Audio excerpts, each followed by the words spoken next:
Hello my champions, कैसे हो आप सब लोग। आई होप बहुत अच्छे होंगे और आपकी लाइफ बहुत अच्छी चल रही है। दोस्तों आज मैं आपके सामने लेके आया हूँ BECE 146 का गेस पेपर। इसमें सेट नंबर 1 देखेंगे दोस्तों। 2 सेट मैं लेके आऊँगा और इसमें दोस्तों मैं आपको टोटल 12-12 सवाल करवा दूँगा। टोटल कितने हो गए? 24। इनको बहुत अच्छे से याद करना है पहली बात तो, ठीक है। चाहे आपकी तैयारी बिल्कुल है या नहीं है ना। इन दोनों वीडियो को बहुत ध्यान से देखना, 5 बार देखना और PDF से अपने नोट्स भी उतार लेने हैं टाइम रहते हुए। जून 2026 में जो इम्पोर्टेंट क्वेश्चंस आंसर बन सकते हैं ना दोस्तों, देखो मैंने आपके किताब पढ़ा है दोस्तों, और किताब पढ़ करके जो मैंने इम्पोर्टेंट पाया उसको आपके सामने लिख दिया है। और वास्तव में किसी ने है ना ये किताब पढ़ रखी है ना पूरी, तो उसको समझ में आएगा कि मैंने इंपॉर्टेंट क्वेश्चन ही लिखे हैं। 4 ब्लॉक है इसके अंदर, चैप्टर नंबर 12 तक, 1 से लेके 12 चैप्टर तक, ठीक है। तो सबका सारांश निचोड़ लिख दिया है मैंने। 2 वीडियो देखो, 24 क्वेश्चन हो जाएंगे टोटल। और इसमें से भी दोस्तों जब पेपर आता है तो 8-9 क्वेश्चन आते हैं, उसमें भी 5 सवाल ही करने होते हैं। वो करके आ जाओगे आप, मुझे कॉन्फिडेंस है इतना तो, ठीक है। अपने ऊपर ट्रस्ट रखना। और दोस्तों 100 नंबर का ये पेपर आएगा, पास होने के लिए 35 नंबर चाहिए, लेकिन 2 वीडियो को देखो और आराम से आप 60-65 नंबर से ज़्यादा ला सकते हो, ठीक है। ये आपकी कैपेबिलिटी रहेगी, क्षमता रहेगी, किस तरह से आप लिखते हैं फिर, है ना। तो चलो स्टार्ट करते हैं। टाइम आपको 3 घंटे का मिलेगा। अब यहाँ पर मेरी बात ध्यान से सुनना, आप मोबाइल की स्क्रीन रोटेट कर लेना, ईयरफोन लगा के क्लास करना है, ठीक है, बहुत शांत सी जगह में। और अगर किसी की इच्छा है कि भाई 15-20 मिनट का वीडियो बना दिया करो हमारे लिए, तो देखो साल भर नहीं पढ़ा आपने, पहली बात तो। और दूसरी बात है कि यार नहीं पढ़ा तो अब तो कम से कम टिक करके पढ़ लो कुछ देर, ताकि पेपर अच्छा चला जाए। अदरवाइज़ ज़िंदगी भर रिग्रेट हो गया, अगर फेल हो गए तो वापस बैठोगे फिर, है ना। टाइम और पैसा दोनों जाता है।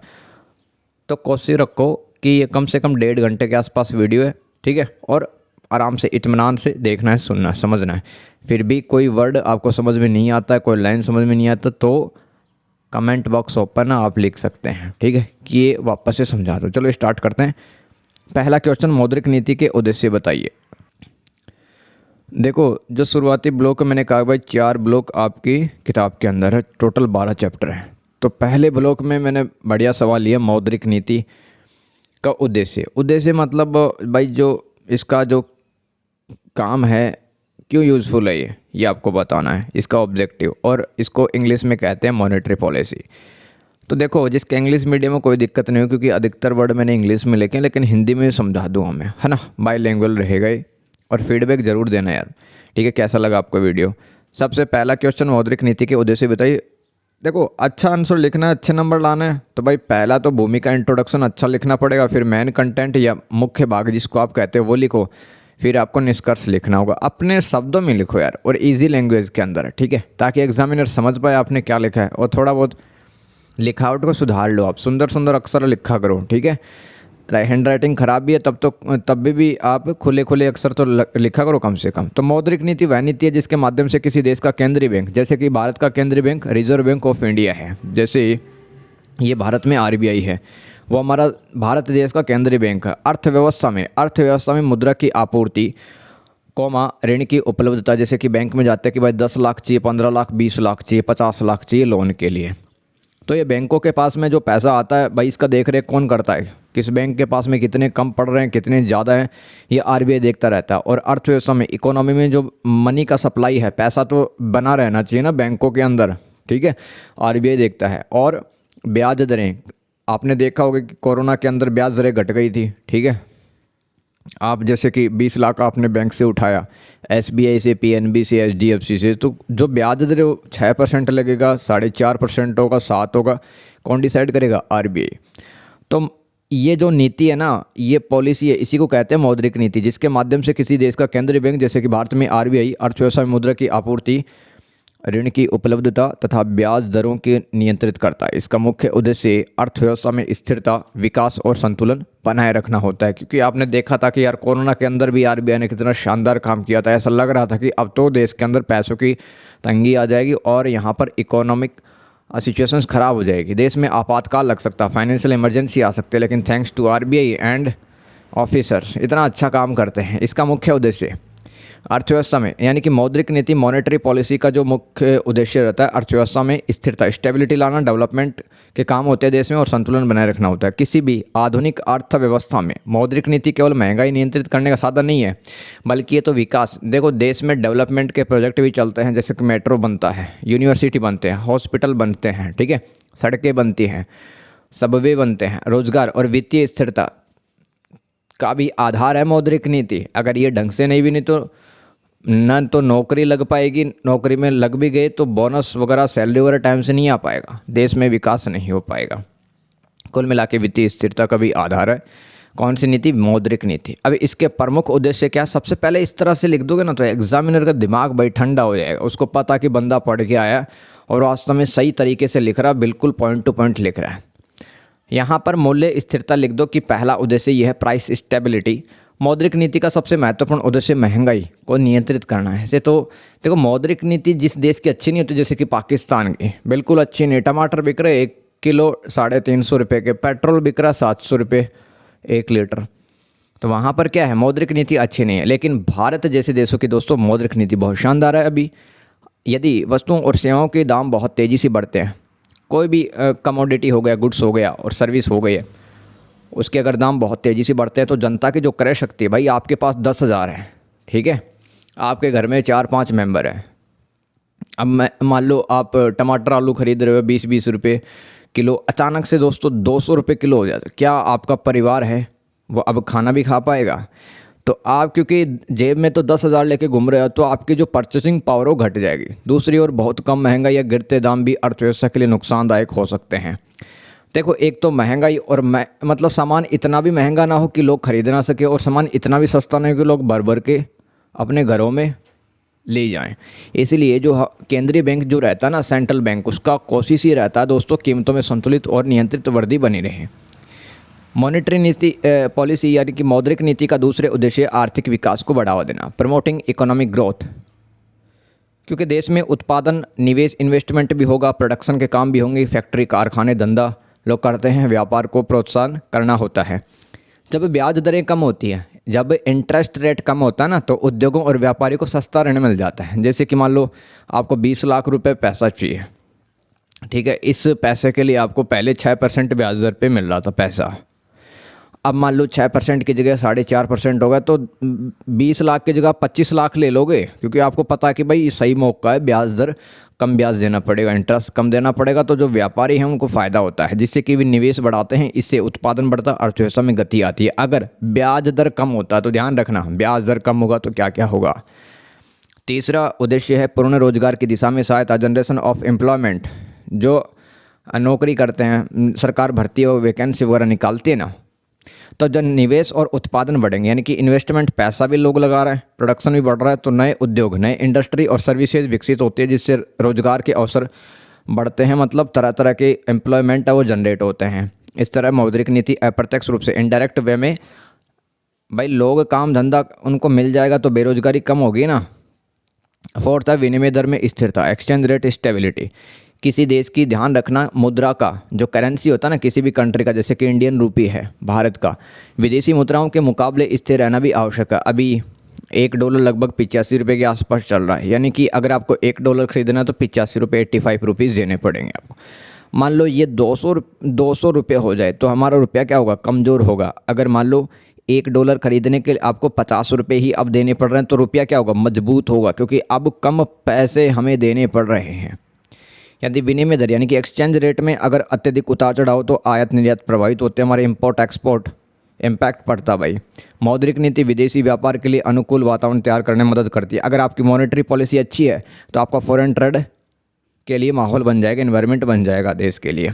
हर कोई इन्वेस्टमेंट करना चाहेगा, इंग्लैंड के, कनाडा के, यूएसए के और ऑस्ट्रेलिया के भर के अभी पैसा खर्च कर रहा है देश में, क्योंकि हमारी एक्सचेंज रेट स्टेबिलिटी है फिलहाल।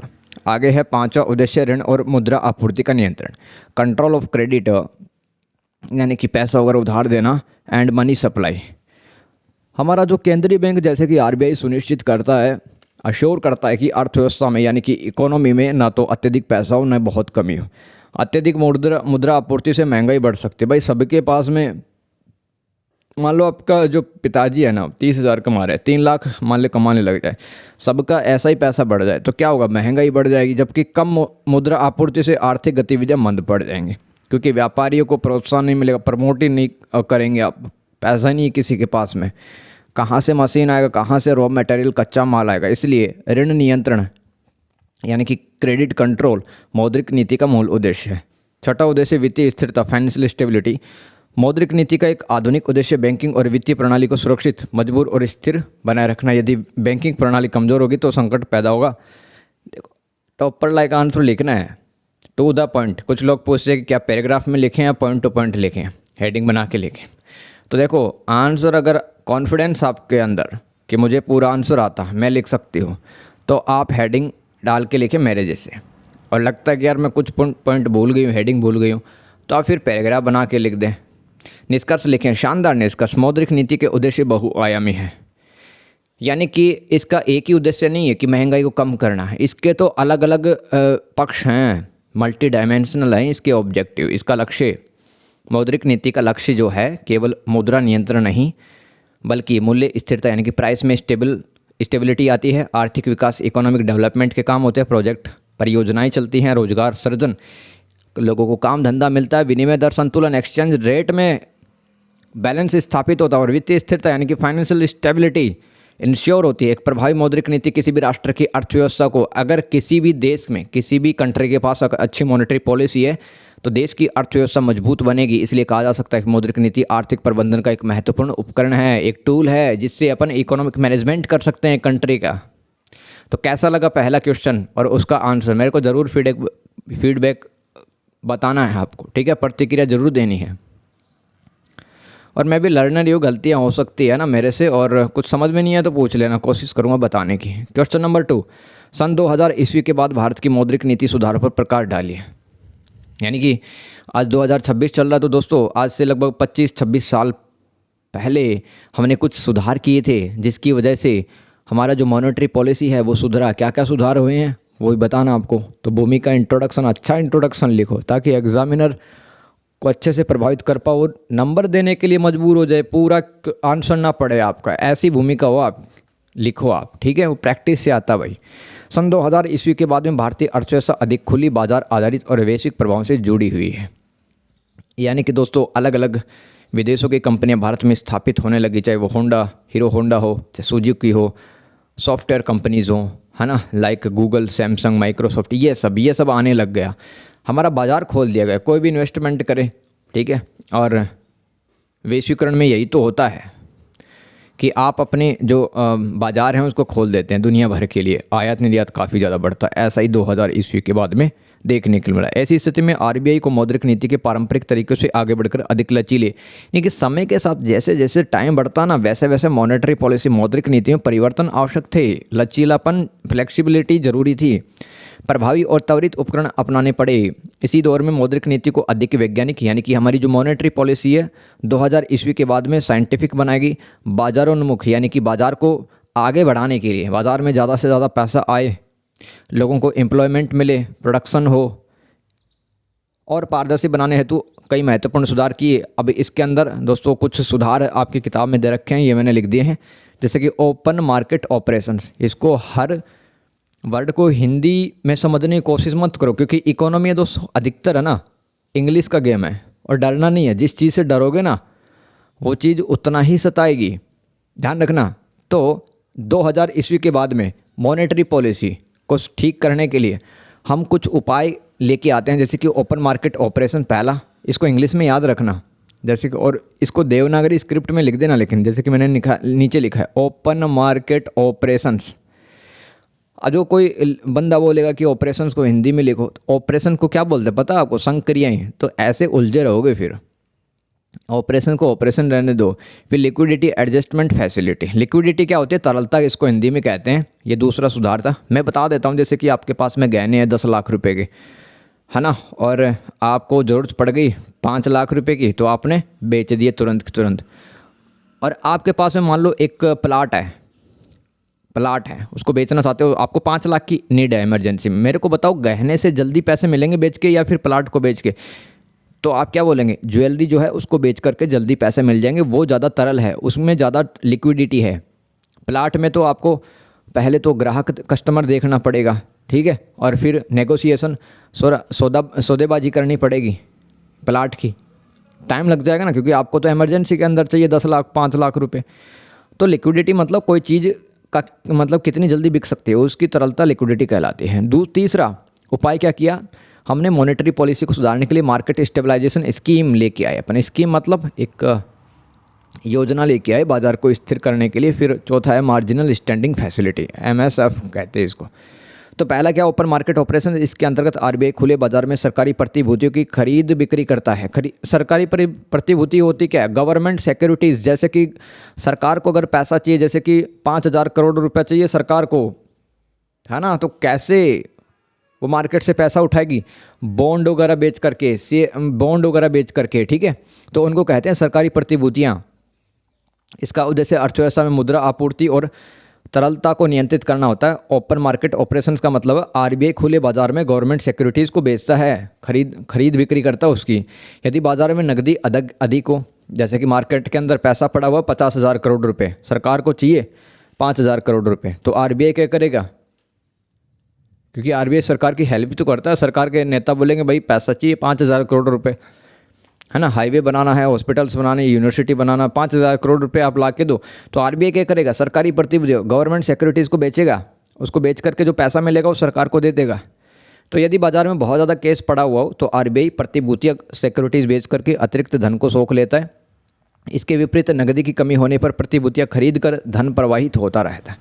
देखो, बाजार में अगर केस ज़्यादा पड़ा हुआ है तो प्रतिभूतियों को बेच देगा, ठीक है, प्रतिभूतियों को बेच देगा और उससे पैसा है मार्केट में कम हो जाएगा। और इसके उल्टा अगर देखें अपन, अगर मार्केट के अंदर केस रोकड़ा जो है वो कम है तो प्रतिभूतियाँ सिक्योरिटीज़ हैं वो खरीदेगा ताकि मार्केट में पैसा जा सके। तो सन 2000 ईस्वी के बाद में OMO यानी कि ओपन मार्केट ऑपरेशंस अधिक सक्रिय नीति उपकरण बना। उपकरण का मतलब एक प्रकार का टूल। इसे ब्याज दरों को संकेत देने, बैंकिंग तंत्र में नकदी संतुलन रखने तथा मौद्रिक नीति के संप्रेषण को मजबूत करने में सहायता मिली। हमारी जो मॉनेटरी पॉलिसी है ना, वो अधिक कम्युनिकेट करने लायक हो गई, मतलब हम अच्छे से उसको समझने लगे। हमारा बैंकिंग सिस्टम में कितना पैसा पड़ा हुआ है, मार्केट में कितना पैसा पड़ा हुआ है, उसको समझने लगे। ओपन मार्केट ऑपरेशंस इस उपकरण, इस टूल के बाद में। दूसरा सुधार देखें, तरलता समायोजन सुविधा। समायोजन मतलब एडजस्टमेंट, मतलब ऊपर नीचे किया जाता है, ठीक है, टूल्स के द्वारा ऊपर नीचे किया जाता है। मार्केट में कितना पैसा रखा हुआ है, रेपो रेट क्या है, देखो समझने की कोशिश करो। LAF इसको कहते हैं। LAF को मौद्रिक नीति का अत्यंत महत्वपूर्ण सुधार माना जाता है। 10 नंबर में भी आ सकता है कि तरलता समायोजन सुविधा क्या है, याद रखना है तो ध्यान रखना, इसको इंग्लिश में लिख देना कि इसको इंग्लिश में लिक्विडिटी एडजस्टमेंट फैसिलिटी कहते हैं, LAF। तो LAF को मौद्रिक नीति का अत्यंत महत्वपूर्ण सुधार माना जाता है, ये दूसरा लाइन लिखना। तीसरा लाइन, इसके माध्यम से जो RBI है वो रेपो दर। रेपो दर क्या होता है, रेपो दर किसी बैंक को पैसा चाहिए, जैसे कि SBI state bank of India को पैसा चाहिए, कितना 50 करोड़ रुपया चाहिए, तो RBI से वो पैसा लेगा। जिस दर पे वो पैसा लेता है, कोई भी बैंक, कोई भी कमर्शियल बिजनेस बैंक हो सकता है, जैसे कि मान लो PNB है, HDFC, ICICI है, जिस रेट पर वो RBI से पैसा लेगा, मान लो 50 करोड़ चाहिए, तो उस रेट को क्या कहते हैं, RBI रेपो रेट। और reverse repo rate, reverse repo rate का मतलब है कि जो बैंक अपने पास में जो एक्स्ट्रा पैसा रखता है उसको जिस दर पे बैंक RBI को देता है उसको रिवर्स रेपो रेट कहते हैं। तो LAF के माध्यम से RBI रेपो दर और रिवर्स रेपो दर के जरिए बैंकों को अल्पकालिक तरलता उपलब्ध कराता है, इसके अतिरिक्त तरलता वापस लेता भी है। तरलता का मतलब भाई एक्स्ट्रा कैश अगर रखा हुआ है तो LAF का उपयोग करके उनसे पैसा ले भी लेता है RBI बैंकों के पास में। यह व्यवस्था बैंकों को दैनिक आधार पर नकदी प्रबंधन की सुविधा देती है। इससे मनी मार्केट में स्थिरता और अल्पकालिक ब्याज दरों पर RBI का नियंत्रण मजबूत हुआ। ये ब्याज दर में उतार चढ़ाव काफ़ी ज़्यादा होता था, ठीक है, कभी ऊपर कभी नीचे, कभी 5 कभी 7 8 9 ऐसे। अब एग्जैक्ट और स्टेबल चलता है, ठीक है, स्थिरता है ब्याज दरों में। आगे है बाजार स्थिरीकरण योजना। वैश्वीकरण के बाद, वैश्वीकरण मतलब ग्लोबलाइजेशन एक प्रकार की प्रोसेस है, प्रक्रिया है, जिसके माध्यम से ज्ञान पूंजी तकनीक का आदान प्रदान होता है। तो वैश्वीकरण के माध्यम से भारत में विदेशी पूंजी प्रवाह यानी कि फॉरेन कैपिटल फ्लो बढ़ा, बाहर से दूसरे देशों से काफ़ी पैसा आया भारत में, जिससे बाज़ार में अधिक नकदी आने लगी। इस अतिरिक्त तरलता को, यानी कि बहुत ज़्यादा पैसा है वो मार्केट के अंदर आ गया, इस तरलता को, इस एक्स्ट्रा लिक्विडिटी को नियंत्रित करने के लिए 2004 में मार्केट स्टेबलाइजेशन स्कीम यानी कि बाजार स्थिरीकरण योजना शुरू की गई। इसके अंतर्गत सरकार जो है आरबीआई के परामर्श से, यानी कि आरबीआई एडवाइस देता है, आरबीआई के परामर्श से सरकार विशेष प्रतिभूतियाँ यानी कि बॉन्ड वगैरह जारी करता है, जिसके माध्यम से अतिरिक्त नकदी को बाज़ार से बाहर खींचा जाता है। यानी कि बाज़ार के अंदर बहुत पैसा आ गया तो प्रतिभूतियाँ जारी करता है, और प्रतिभूतियाँ जारी करके वो पैसा सरकार अपने पास में या आरबीआई अपने पास में ले लेता है। एमएसएस यानी कि बाजार स्थिरीकरण योजना का मुख्य उद्देश्य पूंजी प्रवाह से उत्पन्न मुद्रा विस्तार को नियंत्रित करना तथा मुद्रास्फीति संबंधी दबावों को कम करना था। इस योजना ने विनिमय दर और तरलता प्रबंधन में महत्वपूर्ण भूमिका निभाई। आगे है दोस्तों मार्जिनल स्टैंडिंग फैसिलिटी, एमएसएफ क्या होता है भाई। एमएसएफ की शुरुआत 2011 में की गई, ध्यान रखना। इसके अंतर्गत अनुसूचित बैंक यानी कि जितने भी जो बैंक हैं जो आरबीआई के नियमों का पालन करते हैं, रजिस्टर्ड बैंक, अपनी वैधानिक तरलता अनुपात एसएलआर प्रतिभूतियों के विरुद्ध आरबीआई से आपातकालीन या अल्पकालिक ऋण ले सकते हैं। तो जो बैंक हैं अगर उनको पैसा चाहिए तो आरबीआई से इमरजेंसी में पैसा ले सकते हैं, ठीक है, पैसा ले सकते हैं। इसके लिए एक उपकरण, एक टूल यूज किया था एमएसएफ। पूरा पढ़ो। इसके अंतर्गत जो शेड्यूल्ड बैंक है, अनुसूचित बैंक, अपनी वैधानिक तरलता अनुपात प्रतिभूतियों के विरुद्ध आरबीआई से आपातकालीन अल्पकालिक ऋण ले सकते हैं। समझ में नहीं आ रहा तो इसको रट लेना, और कोई ऑप्शन नहीं है अपने पास में, और कमेंट करके पूछ लेना एसएलआर क्या होता है। कुछ वर्ड्स तो खुद भी तो आपको आने चाहिए, तभी तो आपने सब्जेक्ट लिए है, थोड़ा बहुत तो होगा नॉलेज आपको। यह सुविधा तब उपयोगी होती है जब बैंकिंग प्रणाली में अचानक नकदी उत्पन्न हो जाए, यानी कि कैश का समस्या उत्पन्न हो गया, तब एमएसएफ का यूज करते हैं अपन। एमएसएफ एलएफ के ऊपर की दर पर ऋण प्रदान करती है, इसलिए एक अंतिम सहारा की तरह काम भी करती है। यानी कि मान लो बाज़ार के अंदर काफ़ी कम पैसा है, काफ़ी ज़्यादा पैसा है, तो एलएफ यानी कि हम बाजार स्थिरीकरण योजना का प्रयोग करते हैं। सॉरी, एलएफ कहाँ पे है, ये तरलता समायोजन सुविधा। तो बाज़ार में मान लो 500 करोड़ रुपया होना चाहिए, बाज़ार के अंदर आ गए 1200 करोड़ रुपये, तो आरबीआई तरलता समायोजन सुविधा की सहायता से, एलएफ की सहायता से उस एक्स्ट्रा कैश को अपने पास ले लेगी। अगर मान लो नहीं ले पा रही है, उसमें दिक्कत आ रही है, तब यूज करता है इमरजेंसी में आरबीआई मार्जिनल स्टैंडिंग फैसिलिटी का। इससे ब्याज दरों में अत्यधिक उतार चढ़ाव पर नियंत्रण और वित्तीय प्रणाली की स्थिरता बढ़ी। निष्कर्ष लिख सकते हो आप इस प्रकार, सन 2000 ईस्वी के बाद भारत की मौद्रिक नीति में सुधारों ने आरबीआई को अधिक आधुनिक, बाजारोन्मुख, पारदर्शी और प्रभावशाली बनाया। ओएमओ यानी कि open market operations, LF, MSS और एमएसएफ, इसका फुल फॉर्म ऊपर लिखा हुआ। जैसे उपायों ने तरलता प्रबंधन, ब्याज दर नियंत्रण, मुद्रास्फीति नियंत्रण और वित्तीय स्थिरता को मजबूत किया। स्पष्ट कि ये सुधार भारतीय अर्थव्यवस्था को बदलती वैश्विक चुनौतियों के अनुरूप ढालने में अत्यंत सिद्ध होंगे। क्वेश्चन नंबर 3, राजकोषीय नीति, फिस्कल पॉलिसी को परिभाषित कीजिए। इसके जो उपकरण हैं उनको भी आपको बताना है। देखो मैं कह रहा हूँ कि मुझे तो लगातार बोलना पड़ेगा, आप रुक रुक के देख लेना, ठीक है, और नोट्स बनाते हुए चलना। और हाँ, एक अपना ग्रुप है टेलीग्राम पर, ऑफबीट स्टडी, अगर ये बाई करना आपको ख़रीदना है तो वहाँ पे आप मैसेज करके इसको बाई कर सकते हैं पीडीएफ को, और प्रिंट आउट करवा के मस्त पढ़ सकते हैं। फिस्कल पॉलिसी यानी कि राजकोषीय नीति होती क्या, 10 नंबर का भी सवाल आया हुआ है। भूमिका सबसे पहले लिखें, इसके उपकरण भी बताने हैं दूसरे हिस्से में। भूमिका लिखें, किसी भी देश की अर्थव्यवस्था को स्थिर, यानी कि किसी भी कंट्री की जो इकोनॉमी होती है उसमें अगर आपको स्टेबिलिटी लानी है, बैलेंस लाना है और विकासोन्मुख बनाने में सरकार की महत्वपूर्ण भूमिका होती है। यानी कि इकोनॉमी बढ़ती हुई होनी चाहिए विकास की तरफ। सरकार अपने आय व्यय, यानी कि सरकार भी तो खर्च करती है, और देखो आय का मतलब क्या होता है, सरकार अपनी इनकम कहाँ से करती है, टैक्स कलेक्ट करके अलग अलग कर को इकट्ठा करती है, जैसे कि जीएसटी है। और व्यय का मतलब सरकार खर्च भी तो करती है, जैसे कि वेलफेयर स्कीम में, कल्याणकारी योजनाओं में, परियोजनाओं में, प्रोजेक्ट में। तो सरकार अपने आय व्यय, कराधान यानी कि टैक्सेशन सिस्टम, कर लगाना तथा उधारी के माध्यम से आर्थिक गतिविधियों को प्रभावित करती है। इन्हीं उपायों के समुच्चय को राजकोषीय नीति कहते हैं।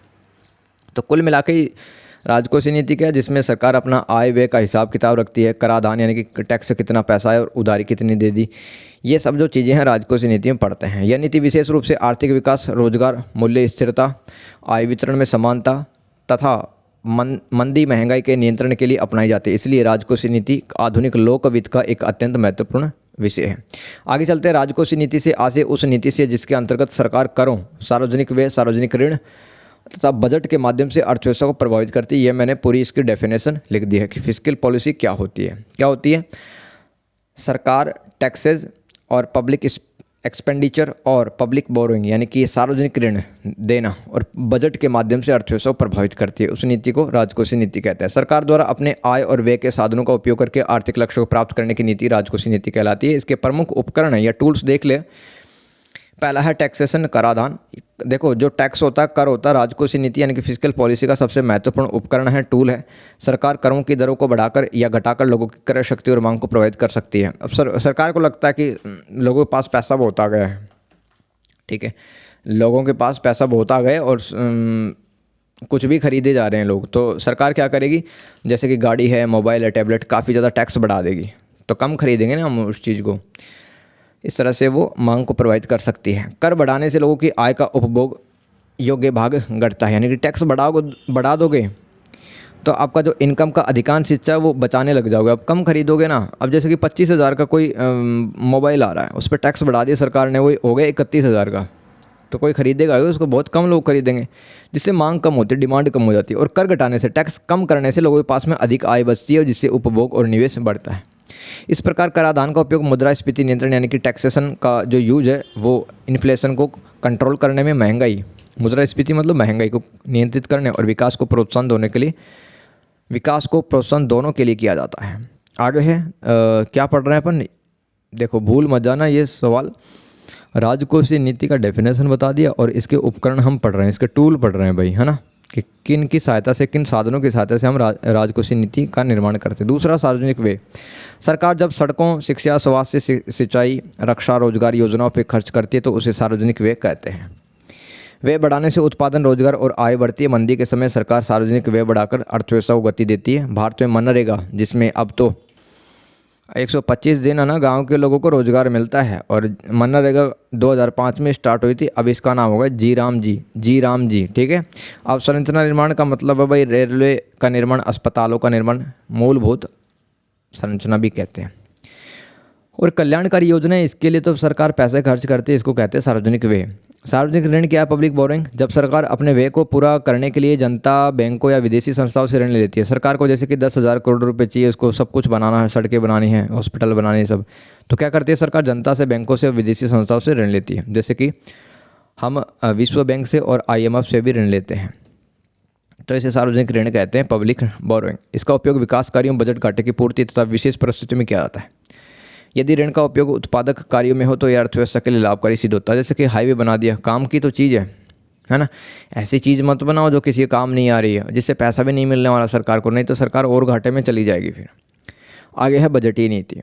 ये भी राजकोषीय नीति का एक उपकरण है। बजट राजकोषीय नीति का व्यवहारिक रूप, प्रैक्टिकल रूप है। सरकार बजट के माध्यम से, यानी कि जो गवर्नमेंट हमारी बजट के जरिए ही डिसाइड करती है कितनी इनकम होगी लोगों की और कितना जो एक्सपेंडिचर, कितना व्यय किया जाएगा सरकार के द्वारा। नहीं लिखा होता कि रक्षा उत्पादन के लिए, मतलब डिफेंस सेक्टर के लिए इतने रुपए, अस्पताल के लिए इतने रुपए, ये सब। तो बजट मुख्यतः 3 प्रकार का हो सकता है: संतुलित बजट, घाटे का बजट, अधिशेष बजट। मंदी में घाटे का बजट उपयोगी माना जाता है, मंदी जब चल रही है, जबकि महंगाई में अधिशेष बजट सहायक होता है। देश में अगर महंगाई चल रही है तो अधिशेष बजट सहायक होता है। 5वां उपकरण है हस्तांतरण, भुगतान एवं subsidy, transfer payments and subsidies. Subsidy क्या होती है? जैसे कि आपको सोलर पैनल लगवाने हैं अपने खेत में, आपके पास में सरकार ने कह दिया भाई 100 रुपये लगेंगे, तो आपके पास 40 रुपये, 60 रुपये सरकार ने दे दिए आपके, तो वो हो गई सब्सिडी, मतलब छूट मिलती है। तो सरकार पेंशन, छात्रवृत्ति यानी कि स्कॉलरशिप, बेरोजगारी सहायता, खाद्य सब्सिडी, उर्वरक सब्सिडी जैसे कि DAP और यूरिया पे मिलती है सब्सिडी किसान भाइयों को, आदि के माध्यम से समाज के कमज़ोर वर्ग को सहायता देती है सरकार। इससे सामाजिक न्याय और आय का पुनः वितरण संभव हो पाता है। आगे चलिए निष्कर्ष लिखेंगे अब।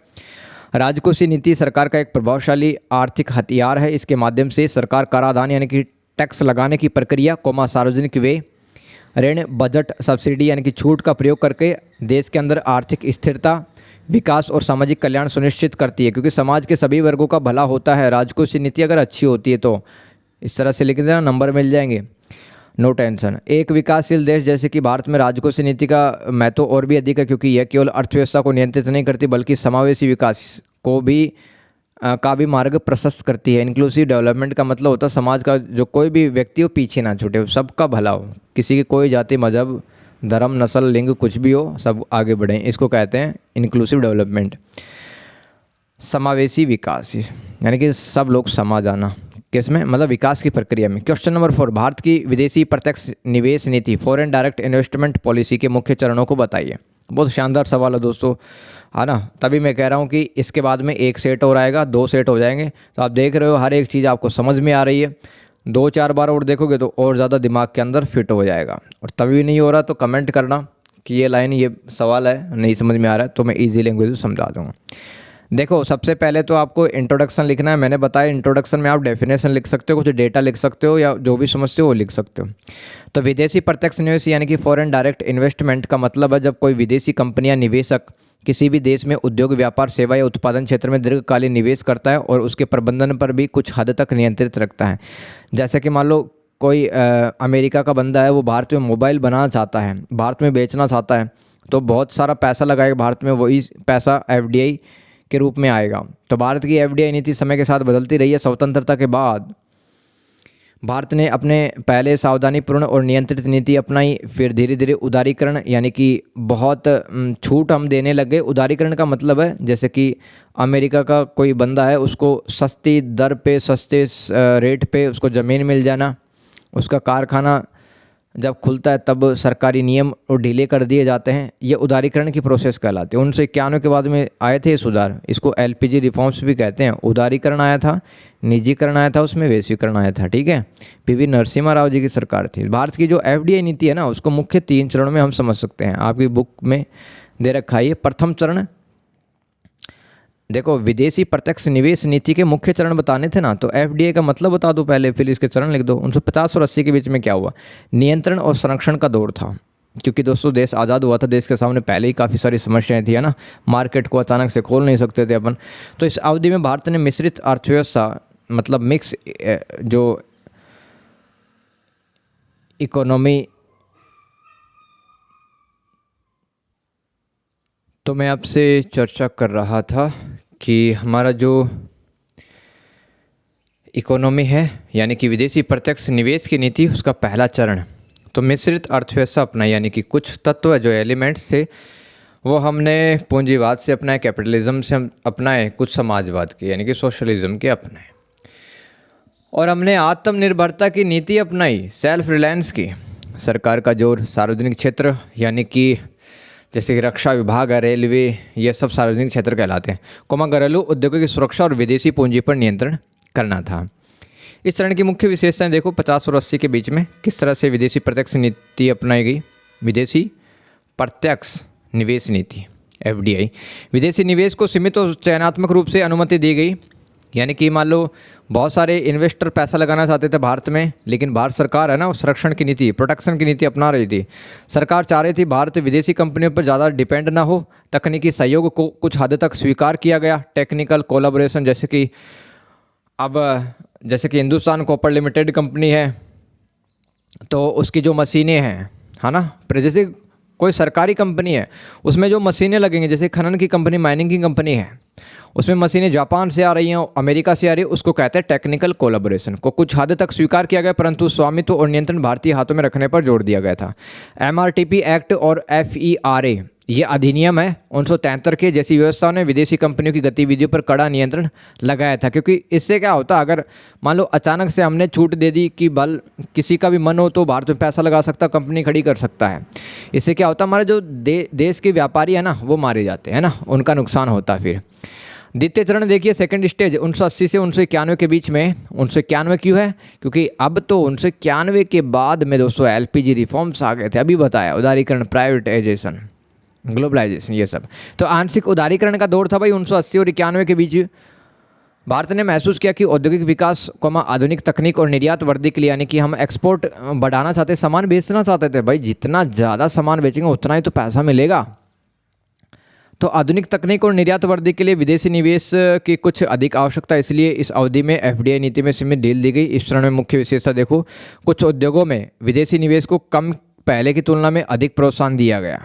विदेशी निवेश को मतलब अब कह दिया गया भाई पहले तो हम बहुत रोका टोकी कर रहे थे, भारत सरकार ने बोला अब जिसका मन हो थोड़ा थोड़ा पैसा लगा सकते हो भारत में। उच्च तकनीक, हाई टेक्नोलॉजी और निर्यातोन्मुख उद्योगों में विदेशी सहयोग को बढ़ावा दिया। मतलब हमने बहुत सारे इंडस्ट्री को कहा कि भाई ठीक है पैसा लगाओ और भारत में चीज़ें बनाओ, बेच सकते हो, टैक्स हमें दे देना कुछ। लाइसेंसिंग यानी कि किसी भी कंपनी को खड़ा करने के लिए लाइसेंस जरूरत होता था, और नियंत्रण व्यवस्था में आंशिक कुछ सुधार किए भारत सरकार ने। विदेशी कंपनियों को भारत में काम करने के लिए कुछ बेहतर वातावरण भी दिया गया सरकार के द्वारा। फिर भी ये पूरी तरह से उदारीकरण का दौर हम नहीं कह सकते 1980 और 91 के बीच। सरकार का दृष्टिकोण अभी भी सावधानीपूर्ण था, इसलिए इस चरण को संक्रमण का काल भी कह सकते हैं अपन। तृतीय चरण 1991 के बाद में असली गेम स्टार्ट होता। भाई पीवी नरसिम्हा राव जी की सरकार थी और वित्त मंत्री थे, फाइनेंस मिनिस्टर कौन थे? Late doctor Manmohan Singh ji. उदारीकरण, निजीकरण और वैश्वीकरण का दौर था। भाई प्राइवेटाइजेशन, लिबरलाइजेशन और ग्लोबलाइजेशन को अपना लिया भारत ने। बाजार अच्छे से खोल दिए और ताकि विदेशी कंपनियां यहाँ पर आकर के अपना मार्केट बना पाएँ, चीज़ों को बेच पाएँ और चीज़ें बना पाएँ। 1991 के आर्थिक सुधारों के बाद भारत की एफडीआई नीति में ऐतिहासिक बदलाव आया। भुगतान संतुलन संकट के बाद भारत ने अर्थव्यवस्था को खोलने का निर्णय लिया था। भुगतान संतुलन संकट क्या था भाई? ये भुगतान संतुलन का मतलब हमारे पास में जो बैलेंस ऑफ पेमेंट है, बैलेंस ऑफ पेमेंट गड़बड़ा गया था, यानी कि विदेशी सामानों को खरीदने के लिए हमारे पास में बहुत कम पैसा रह गया था खजाने में। हम बहुत ज़्यादा चीज़ें मंगवा तो रहे थे लेकिन कम चीज़ें बेच रहे थे, खजाने में पैसे कम पड़ गए। इसी को कहते हैं बैलेंस ऑफ पेमेंट क्राइसिस, भुगतान संतुलन संकट। इसके बाद भारत ने अर्थव्यवस्था को खोलने का निर्णय लिया। इस चरण की विशेषता देखो, 1991 के बाद अनेक क्षेत्रों में एफडीआई को स्वचालित मार्ग, ऑटोमेटिक रूट से अनुमति दी गई। विदेशी इक्विटी सीमा को भी कई क्षेत्रों में बढ़ाया गया। उद्योग लाइसेंसिंग में कमी की गई, यानी कि दोस्तों लाइसेंस लेने के नियम बड़े कठोर थे, है ना। हर किसी को लाइसेंस नहीं मिलता था, अब आसानी से मिलने लगा। और निवेश प्रक्रिया सरल हुई। दूर संचार यानी कि टेलीकम्युनिकेशन, अब देखो 20 साल पहले क्या था, बीएसएनएल ही तो था। आज के टाइम पे रिलायंस है, एयरटेल है, बतेरी कंपनियां हैं भाई दूर संचार टेलीकॉम के सेक्टर में। ऐसा ही इंश्योरेंस, बैंकिंग, निर्माण यानी कि मैन्युफैक्चरिंग, और खुदरा यानी कि रिटेलिंग, और रक्षा यानी कि डिफेंस आदि क्षेत्रों में धीरे धीरे अधिक विदेशी निवेश की अनुमति मिली। एफडीआई को पूंजी, तकनीक, रोजगार, निर्यात और अवसंरचना विकास का महत्वपूर्ण साधन माना गया, क्योंकि अरे विदेशों से भारत में पैसा आएगा तो भारत में टेक्नोलॉजी और अच्छे से ग्रो करेगी, रोजगार बढ़ेंगे, निर्यात हम एक्सपोर्ट कर पाएंगे ज़्यादा से ज़्यादा, और ज़्यादा से ज़्यादा चीज़ें यहाँ यूनिवर्सिटी, हॉस्पिटल, हाईवे बना पाएंगे। यह चरण भारत को वैश्विक अर्थव्यवस्था से जोड़ने वाला निर्णायक मोड़ सिद्ध हुआ। निष्कर्ष लिख सकते हो। अतः भारत की एफडीआई नीति ने नियंत्रण से उदारीकरण तक लंबी यात्रा तय की। 1950-80 में संरक्षणवाद रहा, प्रोटेक्शनिज्म कह सकते हैं कि हमने बहुत ज़्यादा अनुमति नहीं दी विदेशी कंपनियों को, फिर थोड़ा थोड़ा देने लगे 1980 के बाद में, और सुधार भी किए थोड़े बहुत। और 1991 के बाद में व्यापक यानी कि बहुत बड़े लेवल पे, कॉम्प्रिहेंसिव लेवल पे उदारीकरण देखने को मिलता है।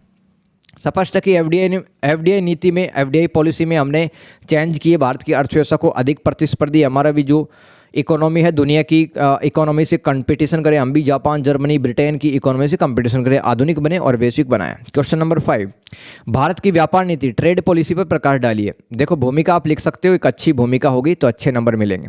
भारत की व्यापार नीति यानी कि ट्रेड पॉलिसी से मतलब उन नियमों, नीतियों यानी कि उन रूल्स, रेगुलेशंस, पॉलिसीज और उपायों से है जिसके माध्यम से देश अपने आयात और निर्यात को नियंत्रित, प्रोत्साहित और संतुलित करता है। यानी कि कितना सामान मंगा रहे हैं, कितना बेच रहे हैं, भारत को कितना पैसा हो रहा है, पैसों को फायदा हो रहा है, घाटा हो रहा है, ये सब हम व्यापार नीति यानी कि ट्रेड पॉलिसी में देखते हैं।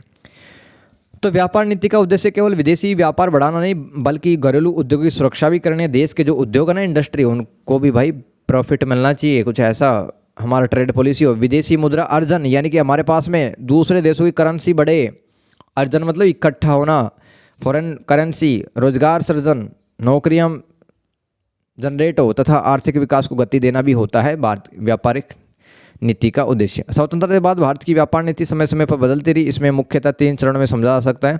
आयात, प्रतिस्थापन, औद्योगिकरण। हमारी जो व्यापार नीति है वो 3 चरणों के स्तर पर बदलती रही। आयात, प्रतिस्थापन, औद्योगिकरण यानी कि इम्पोर्ट, सब्सटीट्यूशन, इंडस्ट्रियलाइजेशन। अरे देखो पहले तो हम ज़्यादा सामान खरीदते थे ना और कम सामान बेचते थे, है ना, हमारा इंपोर्ट काफ़ी ज़्यादा होता था। अब हमने क्या किया, एक्सपोर्ट बढ़ाएंगे और इंपोर्ट को कम करेंगे, इसी को कह दिया आयात प्रतिस्थापन। ठीक है, तो स्वतंत्रता के बाद भारत ने ऐसी व्यापारिक नीति अपनाई जिसका केंद्र था आयात पर निर्भरता कम होना, यानी कि इंपोर्ट कम से कम करेंगे हम, क्योंकि भाई ज़्यादा सामान मंगवा लेंगे तो कहाँ से लाएंगे पैसा, कर्जे में ही डूब जाएगा पैसा देश। तो फिर देश में और वस्तु का उत्पादन भी बढ़ाएंगे हम, इससे आयात प्रतिस्थापन औद्योगिकरण कहा जाता है, इंपोर्ट सब्सटीट्यूशन इंडस्ट्रियलाइजेशन कहा जाता है। इस नीति के अंतर्गत सरकार ने उच्च आयात शुल्क यानी कि दूसरे देशों की जो वस्तुएं हैं उन पर टैक्स बढ़ा दिया, कोटा व्यवस्था, लाइसेंसिंग व्यवस्था रखा, यानी कि हर उद्योगों में हमने लाइसेंस कर दिया। और जैसे कि परमाणु उद्योग है, रक्षा उद्योग है, ये तो भारत सरकार को ही रखेगी। जैसे कि आपका मन है कि मैं भी परमाणु हथियार बनाऊं, तो भारत सरकार आपको अनुमति नहीं देगी, आपको लाइसेंस नहीं मिलेगा। तथा विदेशी वस्तुओं पर नियंत्रण लगाया गया। इसका उद्देश्य था कि देश के नवजात उद्योगों यानी कि जो उद्योग अभी अभी जन्मे हैं, अभी प्रोडक्शन थोड़ा कम ही हो रहा है, इन्फेंट इंडस्ट्री कहते हैं उनको, को विदेशी प्रतिस्पर्धा से बचाया जाए और औद्योगिक आत्मनिर्भरता विकसित की जाए। यानी कि हम भी अपने देश में अलग अलग सामान बनाएं तरह तरह का और दुनिया को बेचें और पैसा कमाएं। तो इसका आउटकम परिणाम स्वरूप हम कह सकते हैं कि भारत में इस्पात यानी कि स्टील, मशीनरी और भारी उद्योग, हैवी इंडस्ट्री और सार्वजनिक क्षेत्र का, पब्लिक सेक्टर का विकास हुआ। किंतु इस नीति की यानी कि व्यापार नीति की कुछ सीमाएं भी थी। अत्यधिक संरक्षण के कारण यानी कि हमने अपने देश के उद्योगपतियों को, व्यापारियों को बचाने के कारण उद्योगों में प्रतिस्पर्धा क्षमता कम रही। यानी कि दूसरे देशों के अगर व्यापारी कंपनी यहाँ पर नहीं आ पाएगी तो क्या होगा, अरे वही सामान है, आपको उसी रेट में खरीदना पड़ेगा। अब 50 कंपनियां हैं, 50 फेस वॉश है, तो कौन सा खरीदोगे? सबसे अच्छा और टिकाऊ, सबसे सस्ता। तो कंपटीशन कब बढ़ता है? जब आप दूसरे देशों के उद्योगों को यहाँ पे लगने दोगे। लेकिन ऐसा नहीं हुआ, ये सीमा है, कमियां हैं इसकी, लिमिटेशन से उत्पादन महंगा हुआ और निर्यात क्षेत्र मजबूत नहीं बन पाए। इसलिए धीरे धीरे ये स्पष्ट हुआ कि केवल संरक्षण से ही दीर्घकालीन विकास संभव नहीं है। दूसरा है निर्यात आधारित विकास, एक्सपोर्ट लेड ग्रोथ, यानी कि हम ज़्यादा से ज़्यादा चीज़ें बेचेंगे। तो 1991 में जो इकोनॉमिक रिफॉर्म्स आए थे, उदारीकरण, निजीकरण और वैश्वीकरण, ये आर्थिक सुधार बोला जाता है इनको। इनके बाद भारत की व्यापार नीति में बड़ा परिवर्तन आया। अब भारत सरकार का जोर निर्यात आधारित विकास पर था। सरकार ने आयात निर्यात नियंत्रण में ढील दी, शुल्क दरों को कम किया, विदेशी निवेश को बढ़ावा दिया और भारतीय उद्योगों को विश्व बाजार से जोड़ने का प्रयास किया। इस नीति का उद्देश्य था भारत अपने तुलनात्मक लाभ यानी कि कंपैरेटिव एडवांटेज में हो। भारत जैसे कि सूचना प्रौद्योगिकी, औषधि, वस्त्र, है ना, टेक्सटाइल इंडस्ट्री, इंजीनियरिंग वस्तुएं और सेवाएं, यानी कि हम सॉफ्टवेयर बना कर के बेचें, ऐसा कुछ कोशिश की गई 1991 के बाद में। निर्यात बढ़ने से यानी कि एक्सपोर्ट बढ़ने से विदेशी मुद्रा प्राप्त होती है। अरे दूसरे देशों का पैसा मिलेगा हमें अगर हम एक्सपोर्ट करेंगे, ज़्यादा से ज़्यादा चीज़ें बेचेंगे। औद्योगिक उत्पादन में वृद्धि होती है और रोजगार के नए अवसर बनते हैं। यह चरण यानी कि 1991 के बाद यह चरण है भारत को एक बंद अर्थव्यवस्था से, यानी कि हमारी क्लोज्ड इकोनॉमी थी पहले, बाहर की कंपनियां आ नहीं पाती थी। कोई कारखाना लगता भी था विदेशी कंपनी का तो उसमें काफ़ी ज़्यादा जोर आता था उस मालिक को। अब क्या हो गया, 1991 के बाद में नियमों में ढील दे दी, उदारीकरण आ गए और वैश्विक अर्थव्यवस्था की ओर हम चल पड़े। यानी कि दुनिया की इकोनॉमी जिस हिसाब से आगे चल रही थी, हम भी उसी इकोनॉमी में ऐड हो गए। चालू खाते की परिवर्तनीयता और भुगतान संतुलन का घाटा। देखो, चालू खाते की परिवर्तनीयता को इंग्लिश में कहते हैं कन्वर्टेबिलिटी ऑफ करंट अकाउंट, और भुगतान संतुलन का घाटा ये आप समझ से हैं कि ज़्यादा अगर अपन सामान खरीदेंगे और कम बेचेंगे। कुल मिला के बात ये है कि मान लो आपने 150 रुपये का सामान खरीदा है किसी और से और 100 रुपये का बेचा, तो 50 रुपये का क्या हो गया आपका? बैलेंस ऑफ पेमेंट का घाटा हो गया। भुगतान संतुलन का घाटा कितना हो गया? 50 रुपये का, क्योंकि आपने 100 रुपये की चीज़ बेची और 150 की खरीद ली, 50 रुपये घाटा। तो चालू खाते की परिवर्तनीयता और भुगतान संतुलन का घाटा,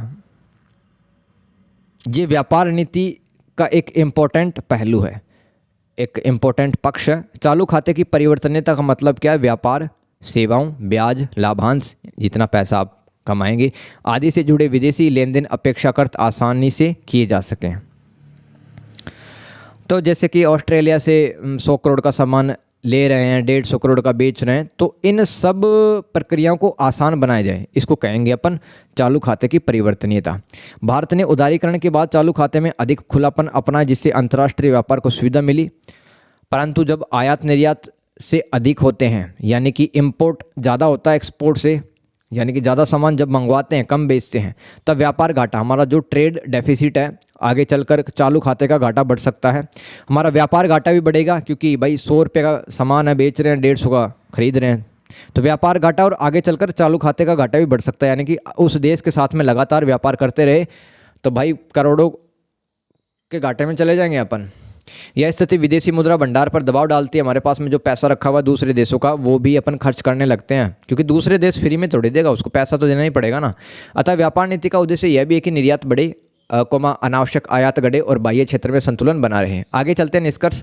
तो भारत की व्यापार नीति ने आयात प्रतिस्थापन से लेकर निर्यात आधारित विकास और फिर चालू खाते की परिवर्तनीयता व बाह्य संतुलन तक लंबी यात्रा तय की है। बिल्कुल सही बात है। यह नीति, ये जो पॉलिसी है हमारी ट्रेड पॉलिसी, समय के अनुसार बदली है, पर इसका मूल उद्देश्य हमेशा यही रहा कि भारत आत्मनिर्भर बने, यानी कि खुद के पैरों पर खड़ा हो, भारत सेल्फ रिलायंस हो और वैश्विक व्यापार में, ग्लोबल ट्रेड में हम कंपटीशन कर पाएँ। इसलिए भारत की व्यापार नीति को सुरक्षा, उदारीकरण और संतुलन, इन 3 शब्दों में समझा जा सकता है। कितना शानदार यानी निष्कर्ष लिखा है। ऐसे लिखो ना यार, नंबर मिलेगा। कॉपी भरने से नंबर नहीं मिलेगा, मजदूरों की तरह। अच्छा लिखो, कम लिखो और सारे पॉइंट लिख दो, नंबर मिलेगा शानदार, सबसे तगड़े नंबर मिलेंगे। क्वेश्चन नंबर 6, भारत में हाल ही में जो श्रमिक सुधार हैं उन पर प्रकाश डालना आपको। लेबर रिफॉर्म, तो आप जानते हैं कि काम के घंटे अधिक हो जाते हैं। मान लो कोई काम करते वक्त, मान लो प्रेग्नेंट है, उस लेडी को भी मतलब आराम करने दिया जाना चाहिए, उसको मैटरनिटी लीव मिलना चाहिए, पैसा मिलना चाहिए। तो जो लेबर होते हैं ना श्रमिक, उनके काफ़ी ज़्यादा डिमांड प्रॉब्लम्स होता है, तो उसी के लिए श्रमिक सुधार लाए गए। तो भारत में हाल के वर्षों में श्रम क्षेत्र में बड़े सुधार किए गए हैं। इन सुधारों का मुख्य उद्देश्य था पुराने और जटिल श्रम कानूनों को सरल बनाना, श्रमिकों को अधिक सुरक्षा देना और उद्योगों के लिए नियमों को स्पष्ट करना था। इस दिशा में केंद्र सरकार ने 29 केंद्रीय श्रम कानूनों को समेटकर 4 श्रम संहिता बनाई। पहले 29 केंद्रीय श्रम कानून थे, कितने थे? 29 सेंट्रल लेबर लॉज से। अब सिर्फ 4 लेबर कोड्स हैं हमारे पास में, इतना नियम नहीं पढ़ना पड़ेगा, सिर्फ हम तो 4 श्रम संहिताएं पढ़ेंगे। श्रम संहिता का मतलब है नियमों का समुच्चय, नियमों का सेट। श्रम एवं रोजगार मंत्रालय के अनुसार ये 4 संहिताएं मजदूरी संहिता 2019, औद्योगिक संबंध संहिता 2020, सामाजिक सुरक्षा संहिता, संहिता मतलब सेट ऑफ रूल्स, नियमों का समुच्चय या सेट, तथा व्यावसायिक सुरक्षा, स्वास्थ्य और कार्य स्थितियाँ संहिता 2020। तो ये 4 संहिताएं कोड हैं, वो रोजगार मंत्रालय ने, एम्प्लॉयमेंट मिनिस्ट्री ने बनाई है। मंत्रालय की 2024 और 25 की वार्षिक रिपोर्ट के अनुसार इनका उद्देश्य परिभाषाओं की बहुलता कम करना है। देखो कितना अपडेटेड, आपकी किताब से 5-6 साल पहले छपी थी। और देखो ये करंट अफेयर भी मैंने ऐड कर दिया है। मंत्रालय की 2024 और 25 की एनुअल रिपोर्ट आती है इस रोजगार मंत्रालय की, तो उसके अनुसार इनका उद्देश्य परिभाषाओं की बहुलता को कम करना, यानी कि बहुत तरह तरह की परिभाषा डेफिनेशन थी, उनको कम कर दिया। पारदर्शिता बढ़ाई गई। श्रमिक कल्याण के साथ ईज ऑफ डूइंग बिजनेस, यानी कि व्यापार को आसान बनाने के लिए प्रयास किए गए। 2025 के अंत में इन 4 श्रम संहिता को लागू करने हेतु अधिसूचनाएं भी जारी की गई। भारत के हाल ही के प्रमुख श्रमिक सुधार, करंट अफेयर है इसमें, ठीक है। श्रम कानूनों का संहिताकरण किया गया। पहले श्रम कानून अनेक अधिनियमों में बटे हुए थे, जिससे भ्रम और अनुपालन की कठिनाई पैदा होती थी। नए सुधारों ने 29 कानूनों और 4 संहिता में समेटकर व्यवस्था को सरल बनाया है। इससे कानूनों की एक रूपता यानी कि यूनिफॉर्मिटी और सरलता बढ़ी है। दूसरा है मजदूरी संबंधी सुधार। तो मजदूरी संहिता 2019 ने न्यूनतम मजदूरी, यानी कि इतना तो पैसा मिलेगा, मेरे को लगता है यार, मैंने जहाँ तक सुना है दिल्ली के अंदर जिसको मतलब जो रेता और ईंट पत्थर उठाते हैं ना, जो नॉन स्किल्ड लेबर होते हैं, उनको 16,000 रुपये मिलता है पर मंथ, और उतना तो देना ही पड़ेगा। और जिसके पास स्किल्स है, जैसे कि किसको एसी सुधारना आता है, मशीन सुधारना आता है, स्किल्स है, उसको 21,000 रुपये देना ही पड़ेगा। तो मिनिमम जो वेज रेट है, मजदूरी दर है, वो तय की गई इस संहिता के द्वारा। मजदूरी संहिता 2019 ने न्यूनतम मजदूरी दर, समय पर वेतन भुगतान और बोनस जैसे विषयों को एक ढांचे में लेके आया ये संहिता। इसका उद्देश्य श्रमिकों को न्याय संगत वेतन दिलाना, यानी कि सही काम के लिए सही पैसे और टाइम पर पैसे, और वेतन संबंधी भ्रम को कम करना था। हाल ही में वेतन की परिभाषा, भत्तों की सीमा और ग्रेच्युटी जैसे पहलुओं पर भी स्पष्टता दी गई। ग्रेच्युटी क्या होती है, कमेंट करके बताना मुझे। थर्ड है सामाजिक सुरक्षा का विस्तार। सामाजिक सुरक्षा का मतलब भाई किसी का एक्सीडेंट हो गया या फिर किसी को मातृत्व अवकाश, मैटरनिटी लीव देना है, प्रेग्नेंट लेडी, अब बच्चे का जन्म हो गया, उसको 3-4 महीने तो आपको देना ही पड़ेगा ना छुट्टी, उसको पैसा भी देना पड़ेगा। तो सामाजिक सुरक्षा संहिता 2020 का उद्देश्य केवल संगठित क्षेत्र ही नहीं बल्कि असंगठित श्रमिकों, गिग व प्लेटफॉर्म श्रमिकों तक सामाजिक सुरक्षा का दायरा बढ़ाना है। संगठित क्षेत्र का मतलब क्या, जैसे कि बैंक का कर्मचारी वो ऑर्गेनाइज सेक्टर का है, क्योंकि उसको टाइम पे पैसा मिल रहा है, बैंक में जो लगा हुआ है, उसकी पेंशन भी है, उसको कुछ हो गया तो उसके बच्चों को नौकरी मिल जाएगा। और असंगठित श्रमिक जो अनऑर्गेनाइज सेक्टर हैं जैसे कि मजदूर है, ये असंगठित श्रमिक है, क्योंकि इनके पास सामाजिक सुरक्षा नहीं है, इनको पेंशन नहीं है, टाइम पे पैसा नहीं मिलता। और गिग श्रमिक कौन से होते हैं, जैसे कि उबर, ओला, जोमेटो में जो काम करते हैं लोग है ना, खाना देने का, सेवाएं देने का, गिग श्रमिक इनको कहते हैं। और प्लेटफॉर्म पे जो श्रमिक काम करते हैं इनको सोशल सिक्योरिटी देना इन नियमों का उद्देश्य था। यह सुधार आधुनिक अर्थव्यवस्था के बदलते श्रम बाजार को ध्यान में रखता है। औद्योगिक संबंध में सुधार। औद्योगिक संबंध संहिता 2020 के माध्यम से औद्योगिक विवादों के समाधान। कई बार मिल के जो मालिक होते हैं, फैक्ट्री के मालिक अपने ही जो कर्मचारी होते हैं उनके साथ में लड़ जाते हैं। ट्रेड यूनियन की मान्यता, मतलब मजदूरों की आवाज़ उठाने के लिए ट्रेड यूनियन बनी है, मजदूर संघ बने हैं, जैसे कि एटक है। और रोजगार संबंधों को अधिक व्यवस्थित करने का प्रयास किया गया। इसका लक्ष्य उद्योग में संतुलन, संवाद और उत्पादकता बढ़ाना था। फिर कार्यस्थल सुरक्षा और काम की दशाएं, यानी कि काम जहाँ पे कर रहे हो वो साफ़ सुथरा होना चाहिए, वेंटिलेशन होना चाहिए। तो व्यावसायिक सुरक्षा, स्वास्थ्य और कार्य स्थितियाँ संहिता 2020 ने सुरक्षा, स्वास्थ्य, काम के घंटे और कार्य परिस्थितियों को समेकित किया है। समेकित यानी कि इकट्ठा करने की कोशिश, इंटीग्रेट कर दिया है कि आप जहाँ पे कर्मचारियों काम करवाएंगे वहाँ पे वेंटिलेशन और प्रकाश की, पानी की व्यवस्था हो। पीआरएस के अनुसार, यानी कि इस संहिता का नाम क्या, पीआरएस के अनुसार ड्राफ्ट नियमों में साप्ताहिक कार्य घंटों की ऊपरी सीमा 48 घंटे तथा महिलाओं के रात्रिकालीन काम के लिए सुरक्षा शर्तों जैसी बातें शामिल थी। तो पहली बात तो महिला रात में काम नहीं करेगी, काम करेगी तो उसके लिए अलग से सेफ्टी देनी पड़ेगी। ये सब इसमें बताया गया है व्यावसायिक सुरक्षा, स्वास्थ्य और कार्य संहिता 2020 में। निष्कर्ष लिख सकते हो शानदार। भारत के हाल ही के जो श्रमिक सुधार हुए हैं उनका सार ये है कि सरकार ने सरल, आधुनिक, पारदर्शी और समावेशी श्रम व्यवस्था बनाने की कोशिश की है। ये सुधार एक और श्रमिकों को वेतन, सामाजिक सुरक्षा और सुरक्षित कार्यस्थल देने का प्रयास करते हैं, तो दूसरी ओर उद्योगों के लिए स्पष्ट, सुगम नियामक ढांचा, मतलब रेगुलेटेड होगा सब, अमल नियमों के थ्रू है वो अब चलेंगे। अब किसी मजदूर के साथ कोई अन्याय नहीं होगा। इसलिए ये सुधार भारत की श्रम व्यवस्था को 21वीं सदी की आवश्यकताओं के अनुरूप ढालने की दिशा में महत्वपूर्ण कदम है। क्वेश्चन नंबर 7, भारतीय कृषि की उन समस्याओं की पहचान करें। देखो, हमारा जो एग्रीकल्चर सेक्टर है और उसमें बहुत सारी प्रॉब्लम है जिसकी वजह से इतना परफॉर्मेंस नहीं आ पाता, प्रोडक्टिविटी नहीं आ पाती है ना। तो क्या समस्याएं हैं भारतीय कृषि क्षेत्र की? भूमिका लिख दो सबसे पहले। भारतीय कृषि देश की अर्थव्यवस्था की रीढ़ मानी जाती है आज भी दोस्तों, चाहे मतलब कितने भी मॉडर्न हो गए हो, कितनी मशीनें, फैक्ट्री लग गई हो, जो भारतीय कृषि है ना वो आज भी हमारी इकोनॉमी का रीढ़ है। यह बड़ी जनसंख्या को क्यों रोजगार देता है, भोजन और कच्चा माल प्रदान करता है। इसके बावजूद भारतीय कृषि का प्रदर्शन अपेक्षित स्तर तक नहीं पहुंच पाया। आज भी कृषि अनेक संरचनात्मक, प्राकृतिक और आर्थिक तकनीकी समस्याओं से घिरा हुआ है। यही कारण है कि कृषि उत्पादन, उत्पादकता और किसानों की आय में यानी कि इनकम भी नहीं पड़ पाता है फार्मर्स का, और संतोषजनक वृद्धि नहीं हो पाती। क्या समस्याएं भारतीय कृषि की, इंडियन एग्रीकल्चर की प्रॉब्लम्स क्या हैं? पहला तो जोतों का छोटा और खंडित स्वरूप। अब जैसे कि मान लो मेरे पास 100 बीघा ज़मीन है और मान लो मेरे हो गए 4 बेटे, तो कितना कितना हिस्से में आएगा उनके 25-25 बीघा। अब उनके भी 2-2 हो गए, तो अब एक के कितना गया 12.5। तो इस तरह से जोतों का जो आकार है छोटा होता जाता है और खंडित होता चला जाता है। भारत में अधिकांश किसानों के पास बहुत छोटी जोतें हैं। अब हरियाणा, पंजाब जैसे तो नहीं है ना सारे किसान, क्योंकि उनके पास में तो 50 बीघा, 100 बीघा, 500 बीघा ऐसे होते हैं, लंबे लंबे खेत होते हैं। पीढ़ी दर पीढ़ी भूमि के बंटवारे होने से खेत और अधिक छोटे हो जाते हैं, बिखरे हुए हो गए हैं। इससे आधुनिक मशीनों का उपयोग, सिंचाई प्रबंधन और व्यावसायिक खेती कठिन हो जाती है। अब छोटी सी ज़मीन है उसके अंदर क्या तुम थ्रेसर मशीन लगवाओगे, क्या गेहूँ काटने की मशीन लगवाओगे?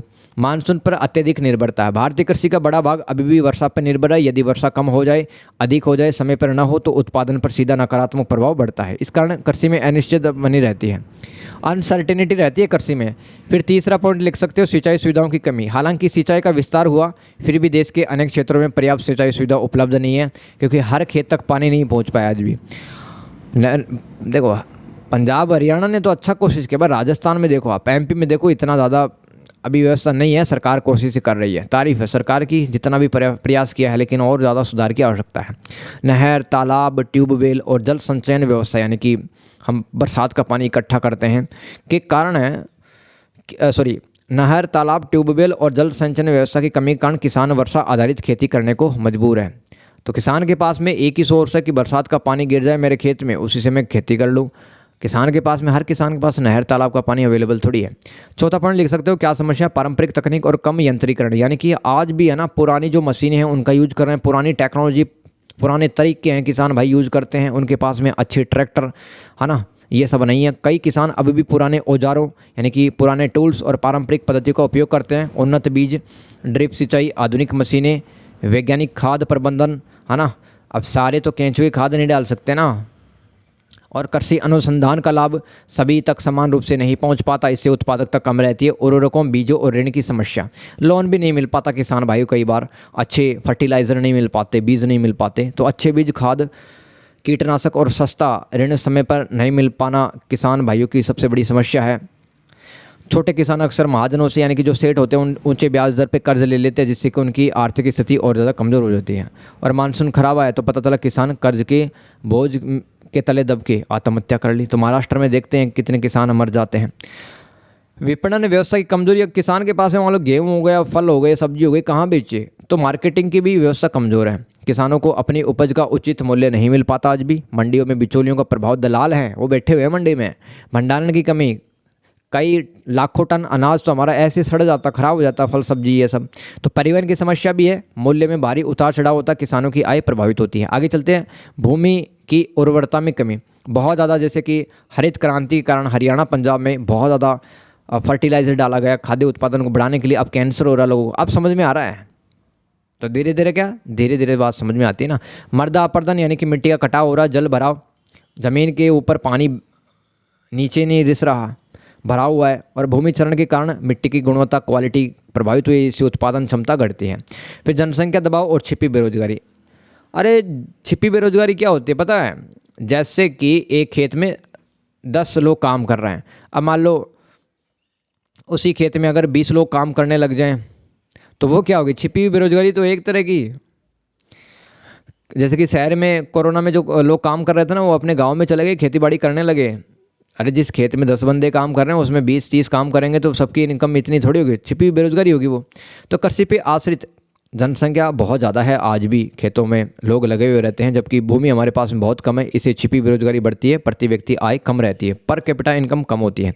निष्कर्ष लिख सकते हो, भारतीय कृषि की समस्या केवल उत्पादन तक नहीं बल्कि संरचना, संसाधन, तकनीक, विपणन यानी कि मार्केटिंग और नीति क्रियान्वयन। सरकार को अच्छे नियम कानून बनाने पड़ेंगे जब तक सिंचाई, भूमि सुधार, आधुनिक तकनीक, संस्थागत ऋण यानी कि जैसे कि बैंक है वो सस्ते ब्याज दरों पे किसान भाइयों को लोन दें, भंडारण यानी कि स्टोरेज की समस्या दूर हो, बाजार सुधारों पर गंभीरता से कार्य नहीं किया जाएगा तब तक कृषि का प्रदर्शन पूरी क्षमता से सामने नहीं आ सकेगा। इसलिए भारतीय कृषि के विकास के लिए समग्र और किसान केंद्रित दृष्टिकोण यानी कि किसान को सेंटर में रखते हुए किसान की सारी समस्याएं सोल्व, इस तरह का समाधान निकालना चाहिए। क्वेश्चन नंबर 8 आ रहा है समझ में?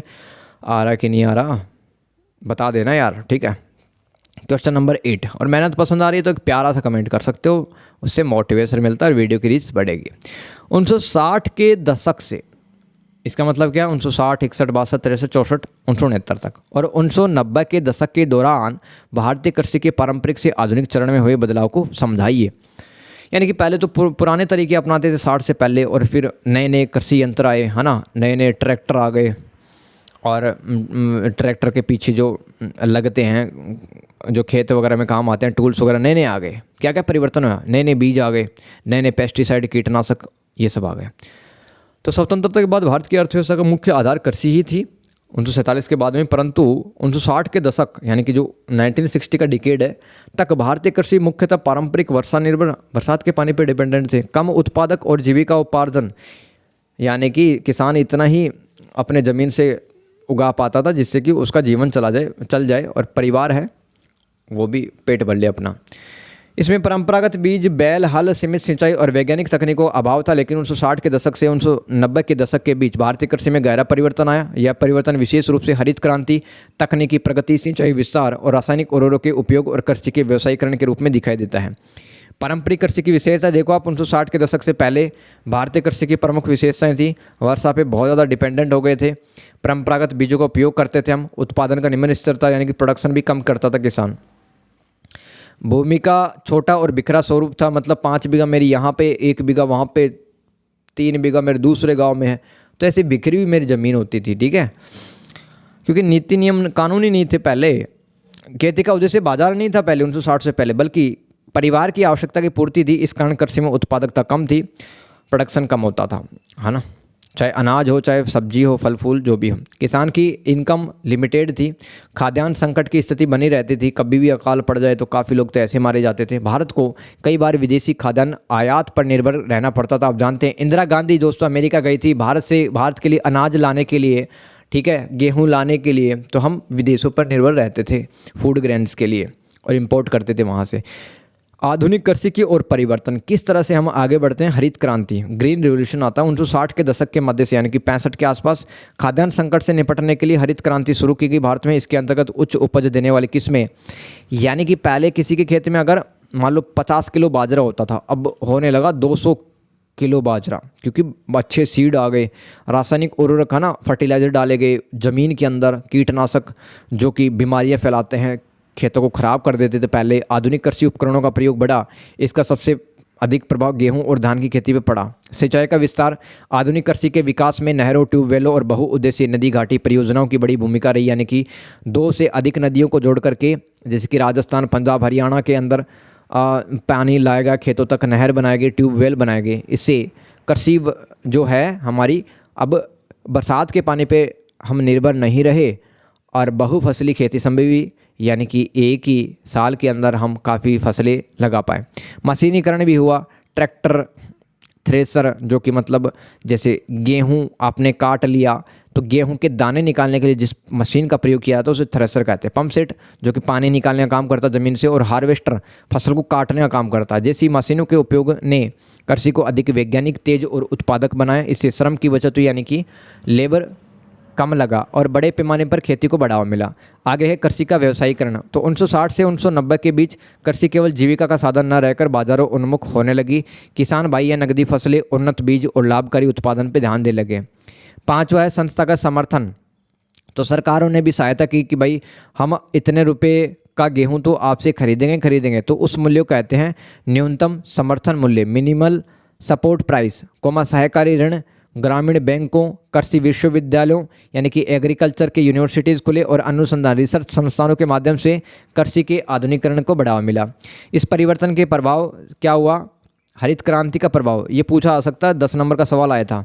खाद्यान्न उत्पादन में तो हम आत्मनिर्भर बन गए, अब दूसरे देशों से हम अनाज नहीं मंगवाते हैं। अब विशेषकर पंजाब, हरियाणा, पश्चिमी यूपी, वेस्टर्न यूपी है जैसे क्षेत्रों में कृषि उत्पादन तेज़ी से बढ़ा, परंतु इसके साथ क्षेत्रीय असमानता, यानी कि बड़े किसान जमींदार हैं, है ना, वो काफ़ी ज़्यादा पैसा कमा गए, लेकिन छोटे किसान है ना अभी भी गरीब रह गए। भूमिगत जल दोहन, अब जानते हो ना आप, गन्ने और चावल की खेती को कितना पानी चाहिए, तो ज़मीन से बहुत ज़्यादा पानी निकाला गया, ग्राउंड वाटर कम हो गया, पर्यावरण समस्या भी सामने आई। निष्कर्ष लिख सकते हो, अतः 1960 और 90 के बीच भारतीय कृषि ने पारंपरिक अवस्था से आधुनिक अवस्था की ओर एक ऐतिहासिक यात्रा की।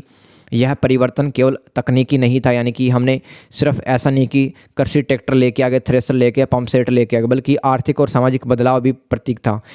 किसानों भाइयों की इनकम बढ़ी, है ना, हमारी अर्थव्यवस्था मजबूत बनी और हम दूसरे देशों से अब अनाज नहीं खरीद रहे थे, समाज में बदलाव आया। फिर भी आवश्यक है कि कृषि आधुनिकीकरण समावेशी, टिकाऊ और संतुलित हो।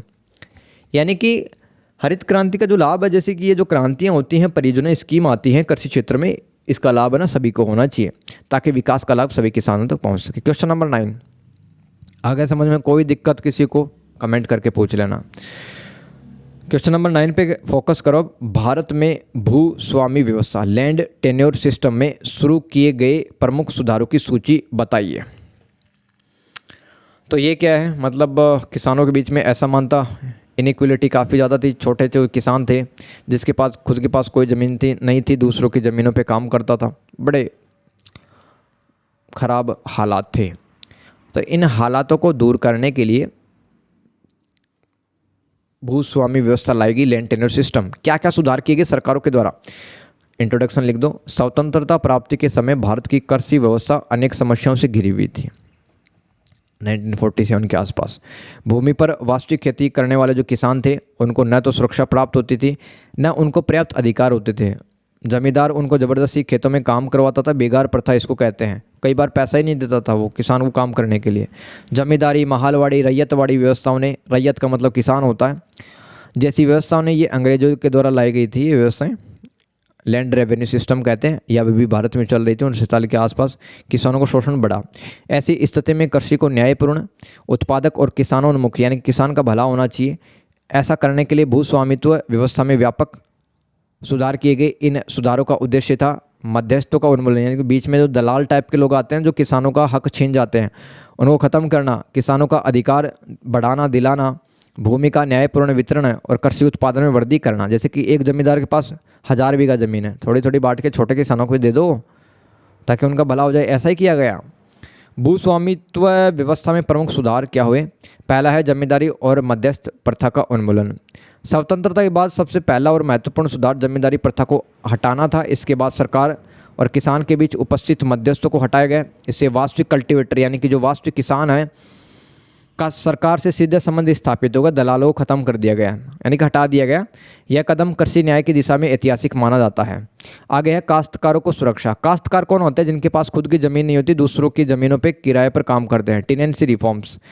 तो कई किसान भूमि जोतते थे पर वे मालिक नहीं थे। जैसे कि आपके पास में 10 बीघा ज़मीन है, तो मैंने कहा कि भाई 1 साल के लिए दे दो, कुछ अनाज या पैसा मैं दे दूँगा और मैं आपकी ज़मीन पर खेती करूँगा। तो मैं क्या हूँ? वास्तविक मालिक नहीं हूँ। वास्तविक मालिक तो आप ही हो ना, मैं तो काश्तकार हूँ। इसलिए जो काश्तकारी सुधार है उनके माध्यम से बेदखली पर रोक लगाएगी। मतलब जमींदार है अब ज़बरदस्ती बेदखल नहीं कर सकता, मनमाना व्यवहार नहीं कर सकता। लगान को, करों को नियंत्रित किया गया। आगे है काश्तकारों को स्वामित्व अधिकार देने का प्रयास किया गया। इससे किसानों में सुरक्षा की भावना बढ़ी और कृषि में निवेश की प्रवृत्ति विकसित हुई। थर्ड है भूमि समस्या निर्धारण, सीलिंग और लैंड होल्डिंग। ये क्या है? भूमि का असमान वितरण भारतीय कृषि की सबसे बड़ी समस्या थी। इसे दूर करने के लिए सरकार ने एक व्यक्ति या परिवार द्वारा रखी जाने वाली भूमि की अधिकतम सीमा तय कर दी। अब ऐसा नहीं कि आपके पास में 1000 बीघा है, मेरे पास 3 बीघा है। अधिकतम सीमा डिसाइड कर दी सरकार ने। अतिरिक्त भूमि को अधिग्रहित कर भूमिहीनों तथा छोटे किसानों में बांटने का प्रयास किया गया। यह सुधार सामाजिक न्याय यानी कि सोशल जस्टिस की दृष्टि से अत्यंत महत्वपूर्ण था। क्या था? सीलिंग और लैंड होल्डिंग, यानी कि एक लिमिट डिसाइड कर देगी कि मैक्सिमम इतने ज़मीन खरीद सकते हो आप, इतने रख सकते हो, एक्स्ट्रा है वो छोटे किसानों को बांट देगी। फिर है चौथा प्रयास जोतों का चकबंदीकरण, कंसोलिडेशन ऑफ होल्डिंग्स। अरे हर एक क्वेश्चन जरूरी, इसके अंदर पूछ मत लेना है। 12 क्वेश्चन है, इसके अंदर कौन सा इंपॉर्टेंट है ध्यान रखना, कुछ भी आ सकता है। फिर मेरे को आप मत कहना कि आपने याद नहीं करवाया, मैं सारे याद कराऊँ, सारे इंपॉर्टेंट हैं।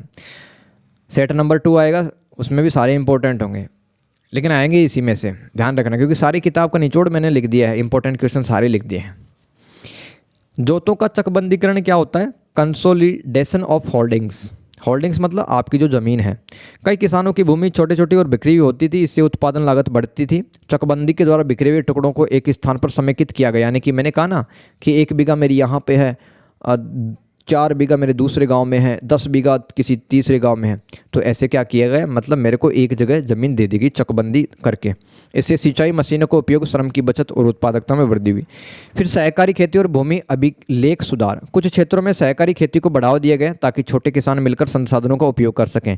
सहकारी खेती क्या होती है? जिसमें सरकार थोड़ा बहुत हेल्प करता है, कोऑपरेटिव फार्मिंग इसको कहते हैं। साथ ही भूमि अभिलेखों का सुधार, यानी कि आपके ज़मीन का रिकॉर्ड है वो सुधारा गया और अपडेट भी किया गया, अद्यतन किया गया, जिससे स्वामित्व विवाद कम हो और योजनाओं का लाभ सही व्यक्ति तक पहुंच सके। निष्कर्ष लिख सकते हो माय डियर। अतः भारत में भू स्वामित्व व्यवस्था में किए गए सुधारों ने कृषि क्षेत्र को अधिक न्यायपूर्ण और व्यवस्थित बनाने का प्रयास किया। यद्यपि इन सुधारों का क्रियान्वयन सभी राज्यों में समान रूप से सफल नहीं हो पाया। क्रियान्वयन का मतलब एग्जीक्यूशन। सरकार ने कानून तो बना दिए, नियम बना दिए भू स्वामित्व व्यवस्था के, लैंड टेन्योर सिस्टम के, लेकिन सारे राज्यों ने सक्सेसफुली इसको लागू नहीं किया। फिर भी जमींदारी उन्मूलन, जमींदारों का खात्मा हो गया, काश्तकारी सुधार हो गया, भूमि सीमा कानून बन गए, चकबंदी अभिलेख सुधार ने भारतीय कृषि के लोकतांत्रिकरण में, यानी कि भारत की जो ज़मीन है छोटे किसानों को भी फ़ायदा मिल पाए, है ना, ये सब काम हुआ। इसलिए ये सुधार भारत के ग्रामीण सामाजिक आर्थिक परिवर्तन के आधार स्तंभ माने जाते हैं। ऐसा लिखो ना निष्कर्ष यार, पढ़ने में मज़ा आ रहा है यार, है ना। क्वेश्चन नंबर 10, विभिन्न प्रकार के कृषि बाजार के बीच अंतर स्पष्ट करें। एग्रीकल्चरल मार्केट कितने टाइप के होते हैं वो आपको बताना है, जहाँ पे आप सामान बेच सकते हैं। पहला ग्राम या स्थानीय बाजार, विलेज या लोकल मार्केट। यह सबसे प्रारंभिक स्तर का बाजार होता है। यहाँ किसान अपनी उपज कम मात्रा में बेचता है और खरीदार प्राय स्थानीय उपभोक्ता या छोटे व्यापारी होते हैं। तो प्राइमरी लेवल का मार्केट होता है जहाँ पर किसान अपनी उपज कम मात्रा में बेचता है, और खरीदार कौन होते हैं? छोटे छोटे उपभोक्ता। अंतर क्या है? इसका क्षेत्र सीमित होता है, मतलब ग्राम या स्थानीय जो मार्केट होते हैं ना, ये थोड़े लेवल पे फैला होता है, लेन देन छोटा ही होता है, संगठन भी कम होता है। यानी कि किसानों का संगठन है ना, वो संगठित नहीं होते कुल मिलाकर के, क्योंकि थोड़ा थोड़ा तो माल है सबके पास में। दूसरा है प्राथमिक मंडी या थोक संग्रह बाजार। प्राइमरी या होलसेल मार्केट यह गांव से ऊपर का बाजार है जहां किसान अपनी उपज बड़ी मात्रा में लाता है। यहां व्यापारी, आड़ती और थोक खरीदार सक्रिय रहते हैं। आड़ती कौन होता है? ऐसा आदमी जो कि हिसाब किताब करता रहता है, ठीक है, सामानों को देखता है। देखो, प्राथमिक मंडी में बात यह है कि ग्राम बाजार की तुलना में यहाँ बिक्री अधिक संगठित, यानी कि बड़े मात्रा में फल, दूध, सब्जी सब लाते हैं किसान भाई, और मात्रा अधिक होती है। द्वितीयक थोक बाजार क्या? Secondary wholesale market. इस बाजार में वस्तु किसान से सीधे नहीं बल्कि प्राथमिक मंडी से होकर पहुँचती है। यहाँ बड़े व्यापारी, मिलर, प्रोसेसर या दूरस्थ विक्रेता, यानी कि बड़े दूर के खरीदार आते हैं। ध्यान रखना है आपको सेकेंडरी होलसेल मार्केट के बारे में। यहाँ व्यापार का पैमाना बड़ा होता है और बाजार का क्षेत्र व्यापक होता है। फिर एक होता है टर्मिनल बाजार।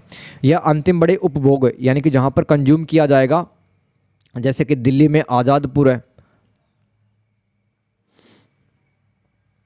ठीक है, आज़ादपुर है, वो क्या है? टर्मिनल बाजार है एक तरह का। तो यहाँ अंतिम सबसे बड़े उपभोग और निर्यात केंद्रों के पास स्थित बाजार होता है, जिसे महानगर या बंदरगाह क्षेत्र। अंतर क्या है? मतलब टर्मिनल बाजार के बारे में एक पॉइंट और लिखना है तो बता सकते हैं, दूसरे बाज़ारों से क्या अंतर है। यहाँ वस्तु सीधे अंतिम उपभोक्ता क्षेत्र, यानी कि आज़ादपुर से अगर मान लो मुखर्जी नगर पहुँचनी है तो वहाँ पहुँच जाएगी। प्रसंस्करण उद्योगों में जो प्रोसेसिंग इंडस्ट्री होती है वहाँ पहुँच जाती है और निर्यात चैनल में प्रवेश करती है। फिर पांचवा तरह का बाजार होता है खुदरा बाजार। यह वह बाजार है जहाँ वस्तुएं सीधे उपभोक्ता को बेची जाती है। और क्या एक पॉइंट लिख सकते हो? थोक बाज़ारों में बड़ी मात्रा में व्यापार होता है, जबकि खुदरा बाजार में छोटी मात्रा में अंतिम बिक्री होती है। एक होता है रेगुलेटेड मार्केट। इन बाज़ारों में सरकार या एपीएमसी जैसी संस्थाएं नियम बनाकर किसानों से उचित तौल, पारदर्शी मूल्य और शोषण से सुरक्षा देने का प्रयास करते हैं। इसके बारे में याद रख सकते हो, जो रेगुलेटेड मार्केट होते हैं, एक पॉइंट और लिख दो, यह सामान्य बाजार की अपेक्षा अधिक नियंत्रित, यानी कि सरकार खुद चलाती है इसको, और अपेक्षाकृत न्यायपूर्ण होता है। निष्कर्ष लिख सकते हो, कृषि बाजार एक समान नहीं होते, कुछ छोटे होते कुछ बड़े होते हैं, बल्कि उनके क्षेत्र, कार्य, व्यापार की मात्रा, खरीदारों की प्रकृति और नियंत्रण व्यवस्था के आधार पर भिन्न भिन्न रूप के होते हैं। ग्राम बाजार से लेकर टर्मिनल और खुदरा बाजार तक प्रत्येक बाजार कृषि उपज को खेत से उपभोक्ता तक पहुँचाने की कड़ी है। अब देखो एग्ज़ाम में है ना, आप आंसर लिखो ना, तब आप लिख देना कि स्थानीय बाजार छोटे और सीमित होते हैं, जबकि थोक और टर्मिनल और विनियमित बाजार अधिक व्यापक और संगठित और आर्थिक दृष्टि से महत्वपूर्ण होते हैं। क्वेश्चन नंबर 11 मेरा फेवरेट क्वेश्चन है, ठीक है, इसको डिस्कस करते हैं। थोड़ा सा पानी पी लेते हैं यार, आप भी थोड़ा रेस्ट करो। चलो आपको एक और क्वेश्चन करवाता हूँ, टोटल 12 सवाल है ना। उच्च शक्ति मुद्रा, हाई पावर्ड मनी से आप क्या समझते हैं? और दूसरा हिस्सा इसी क्वेश्चन का, भारतीय रिजर्व बैंक ऑफ इंडिया परिमाणात्मक उपाय से किस समय अपनाता है? जो आरबीआई है ना, वो किस टाइम पर परिमाणात्मक उपाय अपनाते हैं, यानी कि क्वांटिटेटिव मेजर्स कब फॉलो करता है, कब इंप्लीमेंट करता है आरबीआई, वो बताना है। यह रिजर्व बैंक द्वारा अपनाए गए गुणात्मक उपाय से किस प्रकार से भिन्न होते हैं? देखो, दो प्रकार के मेजर्स या उपाय अपनाता है आरबीआई, वो आपको बताना है कि दोनों में अंतर क्या और कब, कौन से टाइम पर परिमाणात्मक उपाय आरबीआई अपनाता। सबसे पहले भूमिका लिख दो। मौद्रिक नीति के अंतर्गत भारतीय रिजर्व बैंक जो है अर्थव्यवस्था में मुद्रा आपूर्ति, क्रेडिट यानी कि ऋण वगैरह तथा ब्याज दर को नियंत्रित करता है। आपको पता ही आरबीआई ये सब काम करता है। इसी संदर्भ में उच्च शक्ति मुद्रा एक मूलभूत अवधारणा यानी कि बेसिक कॉन्सेप्ट है, जबकि परिमाणात्मक और गुणात्मक उपाय आरबीआई के दो महत्वपूर्ण नियंत्रण उपकरण हैं। इनसे मतलब कंट्रोल कर सकते हैं। देखो एग्जाम की दृष्टि से आप सबसे पहले तो उच्च शक्ति मुद्रा का मतलब बता दो कि देखो हाई पावर्ड मनी को आधार मुद्रा यानी कि बेस मनी या रिजर्व मनी भी कहते हैं। यह वह मुद्रा होती है जिसके द्वारा सीधे रिजर्व बैंक जारी करता है। अरे हाई पावर्ड मनी यानी कि उच्च शक्ति मुद्रा को कौन जारी करता है, कौन इश्यू करता है? रिजर्व बैंक सीधा जारी करता है और जिसके आधार पर बैंकिंग प्रणाली कई गुना साख का निर्माण कर सकती है। इसमें मुख्यतः है जनता के पास प्रचलित मुद्रा यानी कि हमारे पास में 10 के, 20 के, 100 के, 500 के, 1000 के जो नोट है ना, वो कहाँ से आते हैं? आरबीआई खुद जारी करती है। वो क्या है? हाई पावर्ड मनी है, उच्च शक्ति मुद्रा है। बैंकों के पास नगद भंडार मतलब बैंकों के पास जो पैसा रखा हुआ था 10, 20, 50 लाख तक, आरबीआई के पास बैंकों की जमा राशियाँ शामिल होती हैं। इसे उच्च शक्ति इसलिए कहा जाता है क्योंकि यही चल के आगे साख गुणक क्रेडिट मल्टीप्लायर के माध्यम से अर्थव्यवस्था में कुल मुद्रा आपूर्ति को कई गुना बढ़ा देती है। अरे जैसे का 100 का नोट है, अब 100 का नोट अगर मान लो आपके पास में कम से कम 1000 हैं, एक ही 100 का नोट 1000 हैं वैसे ही, तो काफ़ी ज़्यादा क्रेडिट मल्टीप्लायर हो गया, साख गुणक हो गया। इसके माध्यम से अर्थव्यवस्था में कुल मुद्रा आपूर्ति बढ़ जाती है। इसलिए यह पूरी बैंकिंग प्रणाली की मूल आधारशिला है, उच्च मुद्रा यानी कि हाई पावर्ड मनी। आरबीआई परिमाणात्मक उपाय कब अपनाता है? इसका आंसर देखो। अब देखो, जो क्वांटिटेटिव मेजर्स यानी कि परिमाणात्मक उपाय हैं, ये वे उपाय होते हैं जिनके माध्यम से आरबीआई कुल साख यानी कि कुल क्रेडिट और कुल मुद्रा आपूर्ति को नियंत्रित करता है। यानी कि बैंक के पास में कितना पैसा रखा हुआ है, बैंक से कितने लोग पैसा मांग रहे हैं, कितना लोन चाहिए, कितना सप्लाई हमें करना है मनी का, तो ये सब परिमाणात्मक उपाय के अंदर आए जाएंगे। जैसे कि bank rate, repo rate, reverse repo rate. Repo rate तो मैं बता चुका हूँ क्या होता है कि भाई जिस रेट पर, जिस इंटरेस्ट रेट पे, ब्याज दर पे कोई एक बैंक आरबीआई से पैसा उधार लेता है वो रेपो दर कहलाता है। रिवर्स रेपो रेट, बैंक के पास में किसी बैंक, जैसे कि एसबीआई का बैंक है ना, मान लो 100 करोड़ ही उसके पास पर्याप्त होना चाहिए, लेकिन उसके पास होगा 120 करोड़ रुपये, तो एक्स्ट्रा 20 करोड़ रुपये वो इंटरेस्ट के साथ में वो आरबीआई को दे देता है, वो रिवर्स रेपो रेट कहलाता है। नगद आरक्षित अनुपात होता है सीआरआर, और वैधानिक तरलता अनुपात एसएलआर, ये परिमाणात्मक उपाय हैं। और खुले बाजार की क्रियाएं, ओपन मार्केट ऑपरेशंस। आरबीआई इन उपायों को उस समय अपनाता जब अर्थव्यवस्था में सामान्य स्तर पर मुद्रा की अधिकता या कमी हो। महंगाई बढ़ने पर आरबीआई साख को घटाने के लिए दरें बढ़ाता है। महंगाई जब बढ़ जाती है दोस्तों, है ना, हम खरीद नहीं पाते, पैसा ही नहीं है लोगों के पास में। सॉरी, महंगाई बढ़ने का मतलब है कि मान लो 100 रुपये में 5 किलो केले मिल रहे थे, अब महंगाई बढ़ गई, वही हो गया 200 रुपये। फिर क्या करता है आरबीआई? साख को घटाने के लिए दरें बढ़ाता है, जैसे कि सीआरआर बढ़ा देगा, एसएलआर बढ़ा सकता है। उसकी वजह से क्या होगा? महंगाई कम हो जाएगी। मंदी की स्थिति में, जैसे कि लोगों के पास पैसा नहीं है, लोग पैसा नहीं लगा पा रहे हैं, निवेश में कमी है, मांग घट गई है, तो आरबीआई सस्ती मुद्रा नीति अपनाता है और लोगों को कम ब्याज दर पे, कम इंटरेस्ट रेट पे पैसा अवेल कराता है। अर्थात जब पूरी अर्थव्यवस्था में कुल मुद्रा और कुल ऋण को प्रभावित करना हो तब परिमाणात्मक उपाय अपना जाता है। क्वांटिटेटिव मेजर्स कब अपनाए जाते हैं? जब आपको इकोनॉमी में मनी सप्लाई करना हो और कुल क्रेडिट को मैनेज करना हो। गुणात्मक उपाय से किस प्रकार से अलग है? तो इनको कहते हैं क्वालिटेटिव मेजर्स। क्वालिटेटिव मेजर्स का उद्देश्य कुल साख की मात्रा को नहीं बल्कि साख की दिशा, यानी कि जो क्रेडिट होता है ना, ब्याज वाला पैसा, उसकी दिशा और उपयोग को नियंत्रित करना होता है। जैसे मार्जिन आवश्यकता में परिवर्तन, उपभोक्ता साख का नियमन, नैतिक अनुनय, मॉरल सुएसन, प्रत्यक्ष कार्रवाई डायरेक्ट एक्शन और चयनात्मक साख नियंत्रण, सेलेक्टिव क्रेडिट कंट्रोल, यानी कि इसी कंपनी को पैसा देना है, इसी व्यक्ति को पैसा देगी बैंक। तो इस तरह से अगर बातें चल रही है तो वहाँ पर गुणात्मक उपाय अपनाए जाते हैं। मुख्य अंतर यह है कि परिमाणात्मक उपाय समग्र अर्थव्यवस्था पे लागू होते हैं, यानी कि पूरे देश की जो इकोनॉमी है उसको सुधारना है, महंगाई को कम ज़्यादा करना है, ठीक है, तब आप परिमाणात्मक यानी कि क्वांटिटेटिव मेजर्स अपना सकते हो। जबकि जो गुणात्मक उपाय हैं वो अगर आपको कोई स्पेसिफिक पर्सन है, स्पेसिफिक यानी कि विशिष्ट कंपनी है, क्षेत्र है, वस्तु है, उद्देश्य है, उसके लिए अगर अपनाने हो तो आप गुणात्मक उपाय अपनाएंगे। उदाहरण के लिए आरबीआई, यदि आरबीआई चाहता है कि आवश्यक वस्तुओं में जमाखोरी ना बढ़े, यानी कि जैसे कि प्याज है, आलू है, कुछ लोग इकट्ठा करने लग जाते हैं, जैसे कि कुछ लोग गैस के सिलेंडर इकट्ठा कर रहे हैं, उसको जमाखोरी कहते हैं। तो आरबीआई अगर चाहता है कि आवश्यक वस्तु में जमाखोरी ना बढ़े तो वह चयनात्मक साख नियंत्रण अपना सकता है, यानी कि वो क्या करेगा? क्वालिटेटिव यानी कि गुणात्मक उपाय अपनाएगा, न कि परिमाणात्मक उपाय। निष्कर्ष लिख सकते हो आप माय डियर, उच्च शक्ति मुद्रा यानी कि हाई पावर्ड मनी वह मुद्रा होती है जिस पर पूरी बैंकिंग प्रणाली की साख रचना टिकी होती है, यानी कि कितना ब्याज, मतलब कितना लोन है, देना है, लेना है, ये सब। आरबीआई जब कुल मुद्रा आपूर्ति और ऋण को नियंत्रित करती है तब परिमाणात्मक उपाय अपनाता, जबकि जब वो ऋण के प्रवाह की दिशा यानी कि लोन है किस क्षेत्र को दिया जाना चाहिए और क्षेत्र और उपयोग को नियंत्रित करना चाहता है, तब जो आरबीआई यानी कि भारत का रिजर्व बैंक ऑफ इंडिया है वो गुणात्मक उपाय अपनाता है। यानी कि किसी विशिष्ट क्षेत्र, जैसे कि कपड़ा क्षेत्र को हमें पैसा देना है 500 करोड़ रुपए, तो सिर्फ कपड़ा क्षेत्र को ही पैसे देने की बात चल रही है तो हम गुणात्मक उपाय अपनाएंगे। और जबकि मैं ऐसे सोचूं कि पूरे भारत में महंगाई कम होनी चाहिए, है ना, अगर मैं इस तरह से सोचूंगा तो मैं परिमाणात्मक उपाय अपनाऊंगा। तो दोनों ही उपाय है ना अर्थव्यवस्था में स्थिरता लाने के लिए संतुलन और नियंत्रण स्थापित करते हैं। आगे देखिए, टिप्पणी लिखिए question number 12, reverse repo rate और रेपो रेट। नाम इनका पहले आ चुका, बता भी चुका हूँ, भूमिका लिख दो इसकी। ऐसे सवाल भी तो आते हैं आपके। रेपो रेट और रिवर्स रेपो रेट भारतीय रिजर्व बैंक की आरबीआई की मौद्रिक नीति की यानी कि मॉनेटरी पॉलिसी के महत्वपूर्ण उपकरण है, इंपॉर्टेंट टूल हैं। इसके माध्यम से आरबीआई बाजार में मुद्रा की आपूर्ति और ब्याज दरों को नियंत्रित करते हैं। रेपो रेट वह दर होती है जिस पर व्यावसायिक बैंक जैसे कि एसबीआई बैंक है, एचडीएफसी बैंक है, आरबीआई से थोड़े से समय के लिए ऋण लेते हैं, लोन लेते हैं थोड़े समय के लिए। जब बैंकों को धन की कमी होती है तब वे आरबीआई से इस दर पर पैसा उधार लेते हैं। भाई रेपो रेट का मतलब ऐसी रेट जिस पर कोई एक बैंक आरबीआई से पैसा उधार लेता है थोड़े समय के लिए। रेपो रेट बढ़ने पर बैंकों के लिए कर्ज महंगा हो जाएगा, सीधी सी बात है। पहले मान लो 5% में मिल रहा था किसी बैंक को पैसा, मान लो 50 करोड़ रुपए, अब वही 9% मिलने लग जाएगा, तो ब्याज ज़्यादा चुकाना पड़ेगा ना बैंक को। इसका प्रभाव ये होता है कि बैंक ग्राहकों को भी महंगे ऋण देते हैं, इससे बाजार में नकदी कम होती है और महंगाई पर नियंत्रण पाने में मदद मिलती है। आगे देखिए रिवर्स रेपो रेट क्या होती है। वो दर जिस पर आरबीआई बैंकों से उनका अतिरिक्त धन अपने पास जमा कराता है। जब आरबीआई यह दर बढ़ाता है तो बैंक अपना पैसा आरबीआई के पास जमा कराना अधिक लाभदायी समझते हैं, इससे बाजार में नकदी कम हो जाती है। निष्कर्ष लिख सकते हैं कि रेपो रेट बैंक को आरबीआई से ऋण लेने से संबंधित है, जबकि रिवर्स रेपो रेट इसका उल्टा, बैंक के आरबीआई के पास धन जमा कराने से संबंधित है। दोनों दरें मिलकर अर्थव्यवस्था में नकदी, ऋण और महंगाई को नियंत्रित करती है। यही कारण है कि यह आर्थिक स्थिरता के लिए अत्यंत आवश्यक है। यानी कि इकोनॉमिक स्टेबिलिटी लानी हो तो आपको रेपो रेट और रिवर्स रेपो रेट का यूज करना चाहिए। आगे है अनौपचारिक सेवा क्षेत्र, इनफॉर्मल सर्विस सेक्टर। क्या होता है?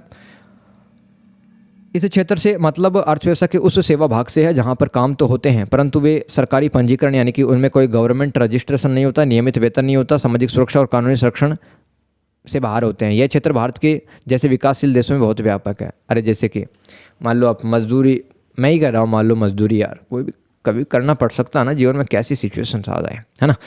तो मान लो मैं किसी ऐसे ठेकेदार या फिर ऐसे होटल में काम करता हूँ, सपोज दैट वहाँ पे अगर मुझे एक्सीडेंट भी हो जाए तो कोई पैसा वैसा नहीं मिलेगा, कोई कानूनी सेवा भी नहीं मिलेगी, तो वो क्षेत्र कैसा है? अनौपचारिक सेवा क्षेत्र।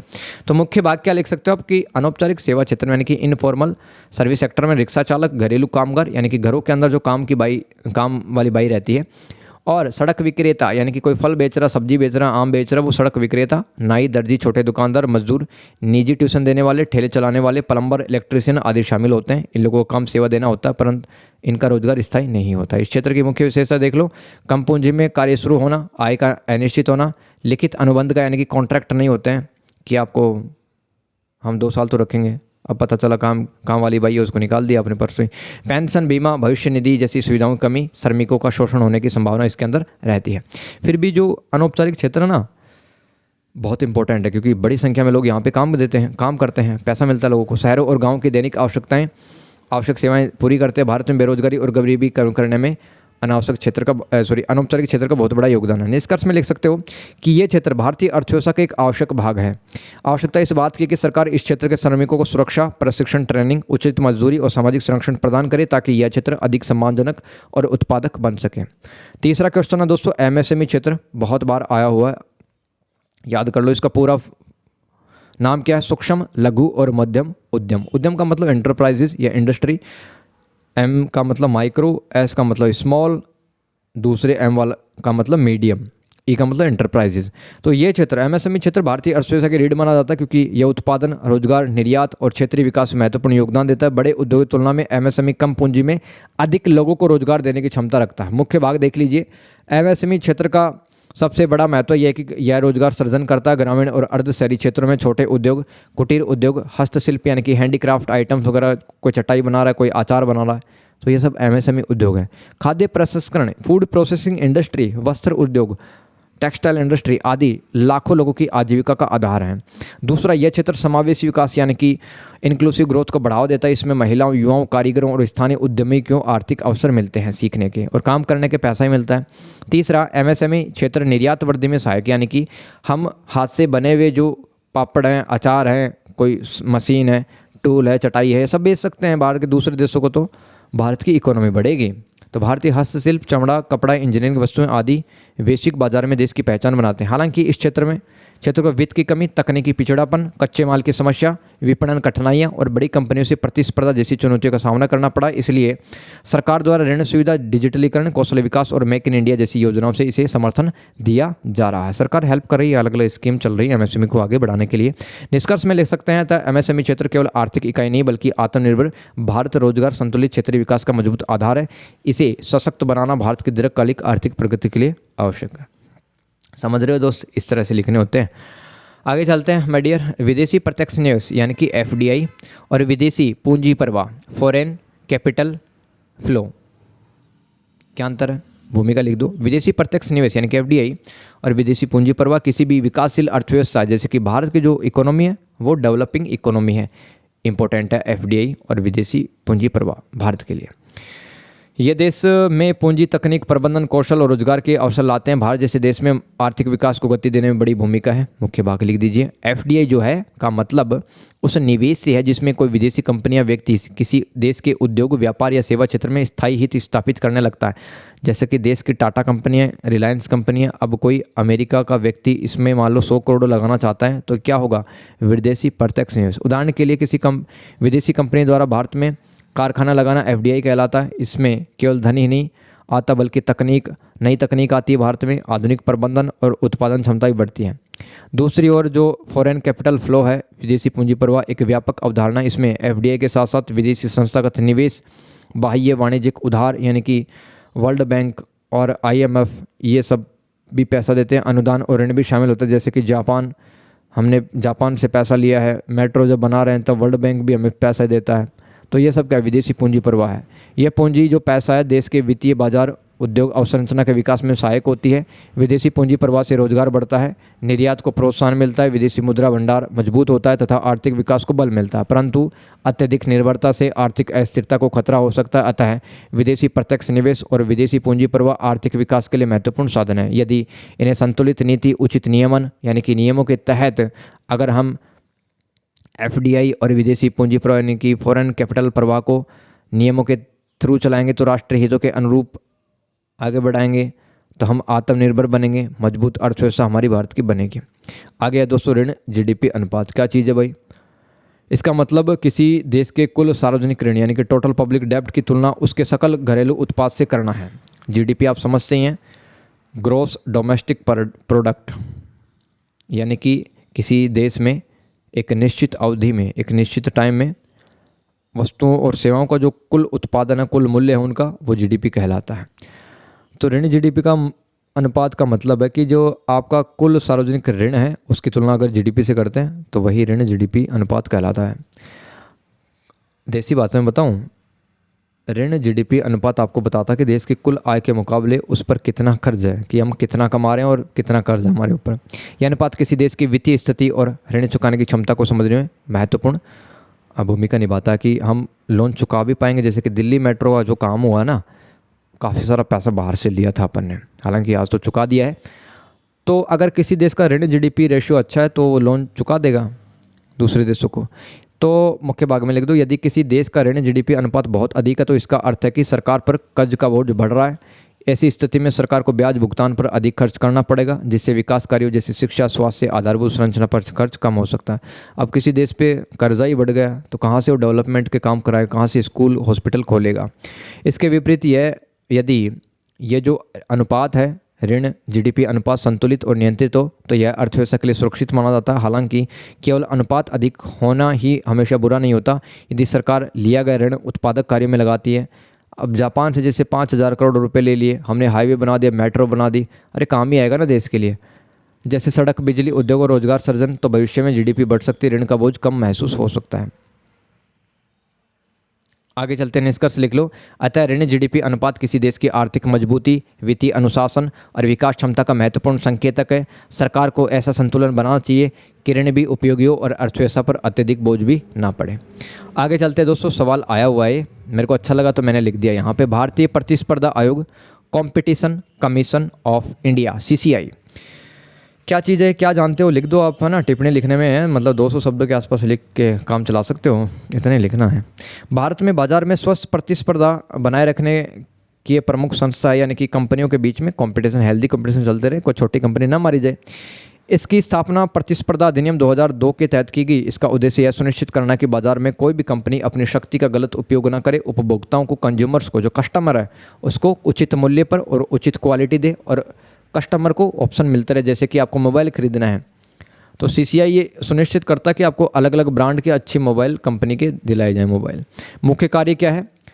भारतीय प्रतिस्पर्धा आयोग का प्रमुख कार्य प्रतिस्पर्धा विरोधी गतिविधियों पर रोक लगाना। यह 3 मुख्य क्षेत्रों पर काम करता है। पहला तो प्रतिस्पर्धा विरोधी समझौते, जैसे कार्टेल या मिलकर कीमत तय करना। तो पहला क्या है?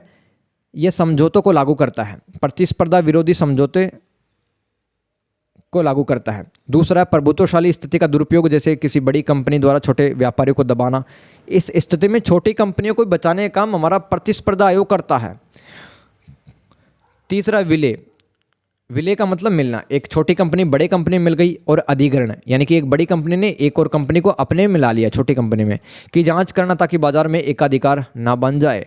कोई बड़ी कंपनी, बहुत जियांट कंपनी छोटी छोटी कंपनियों को खरीद ले, थोड़े कम पैसों में उनके साथ में अन्याय हो जाए, तो वो अन्याय ना हो, इनजस्टिस ना हो। इसलिए दोस्तों ये इंपॉर्टेंट है, कंपटीशन कमीशन ऑफ इंडिया।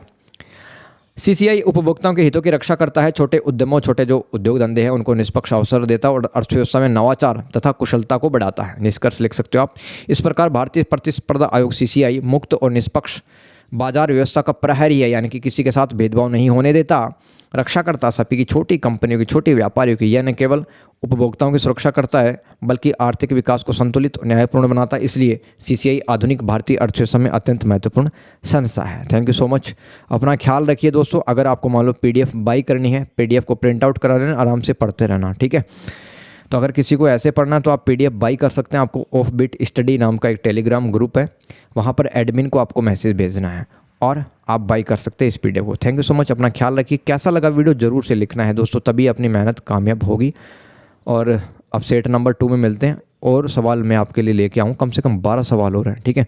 तो चॉइस क्वेश्चन कर दो आप, कोई दिक्कत नहीं आने वाली है, ये गारंटी भाई मेरी, ठीक है। Thank you so much. Share भी कर देना किसी नेडी पर्सन को, है ना। चलो भाई।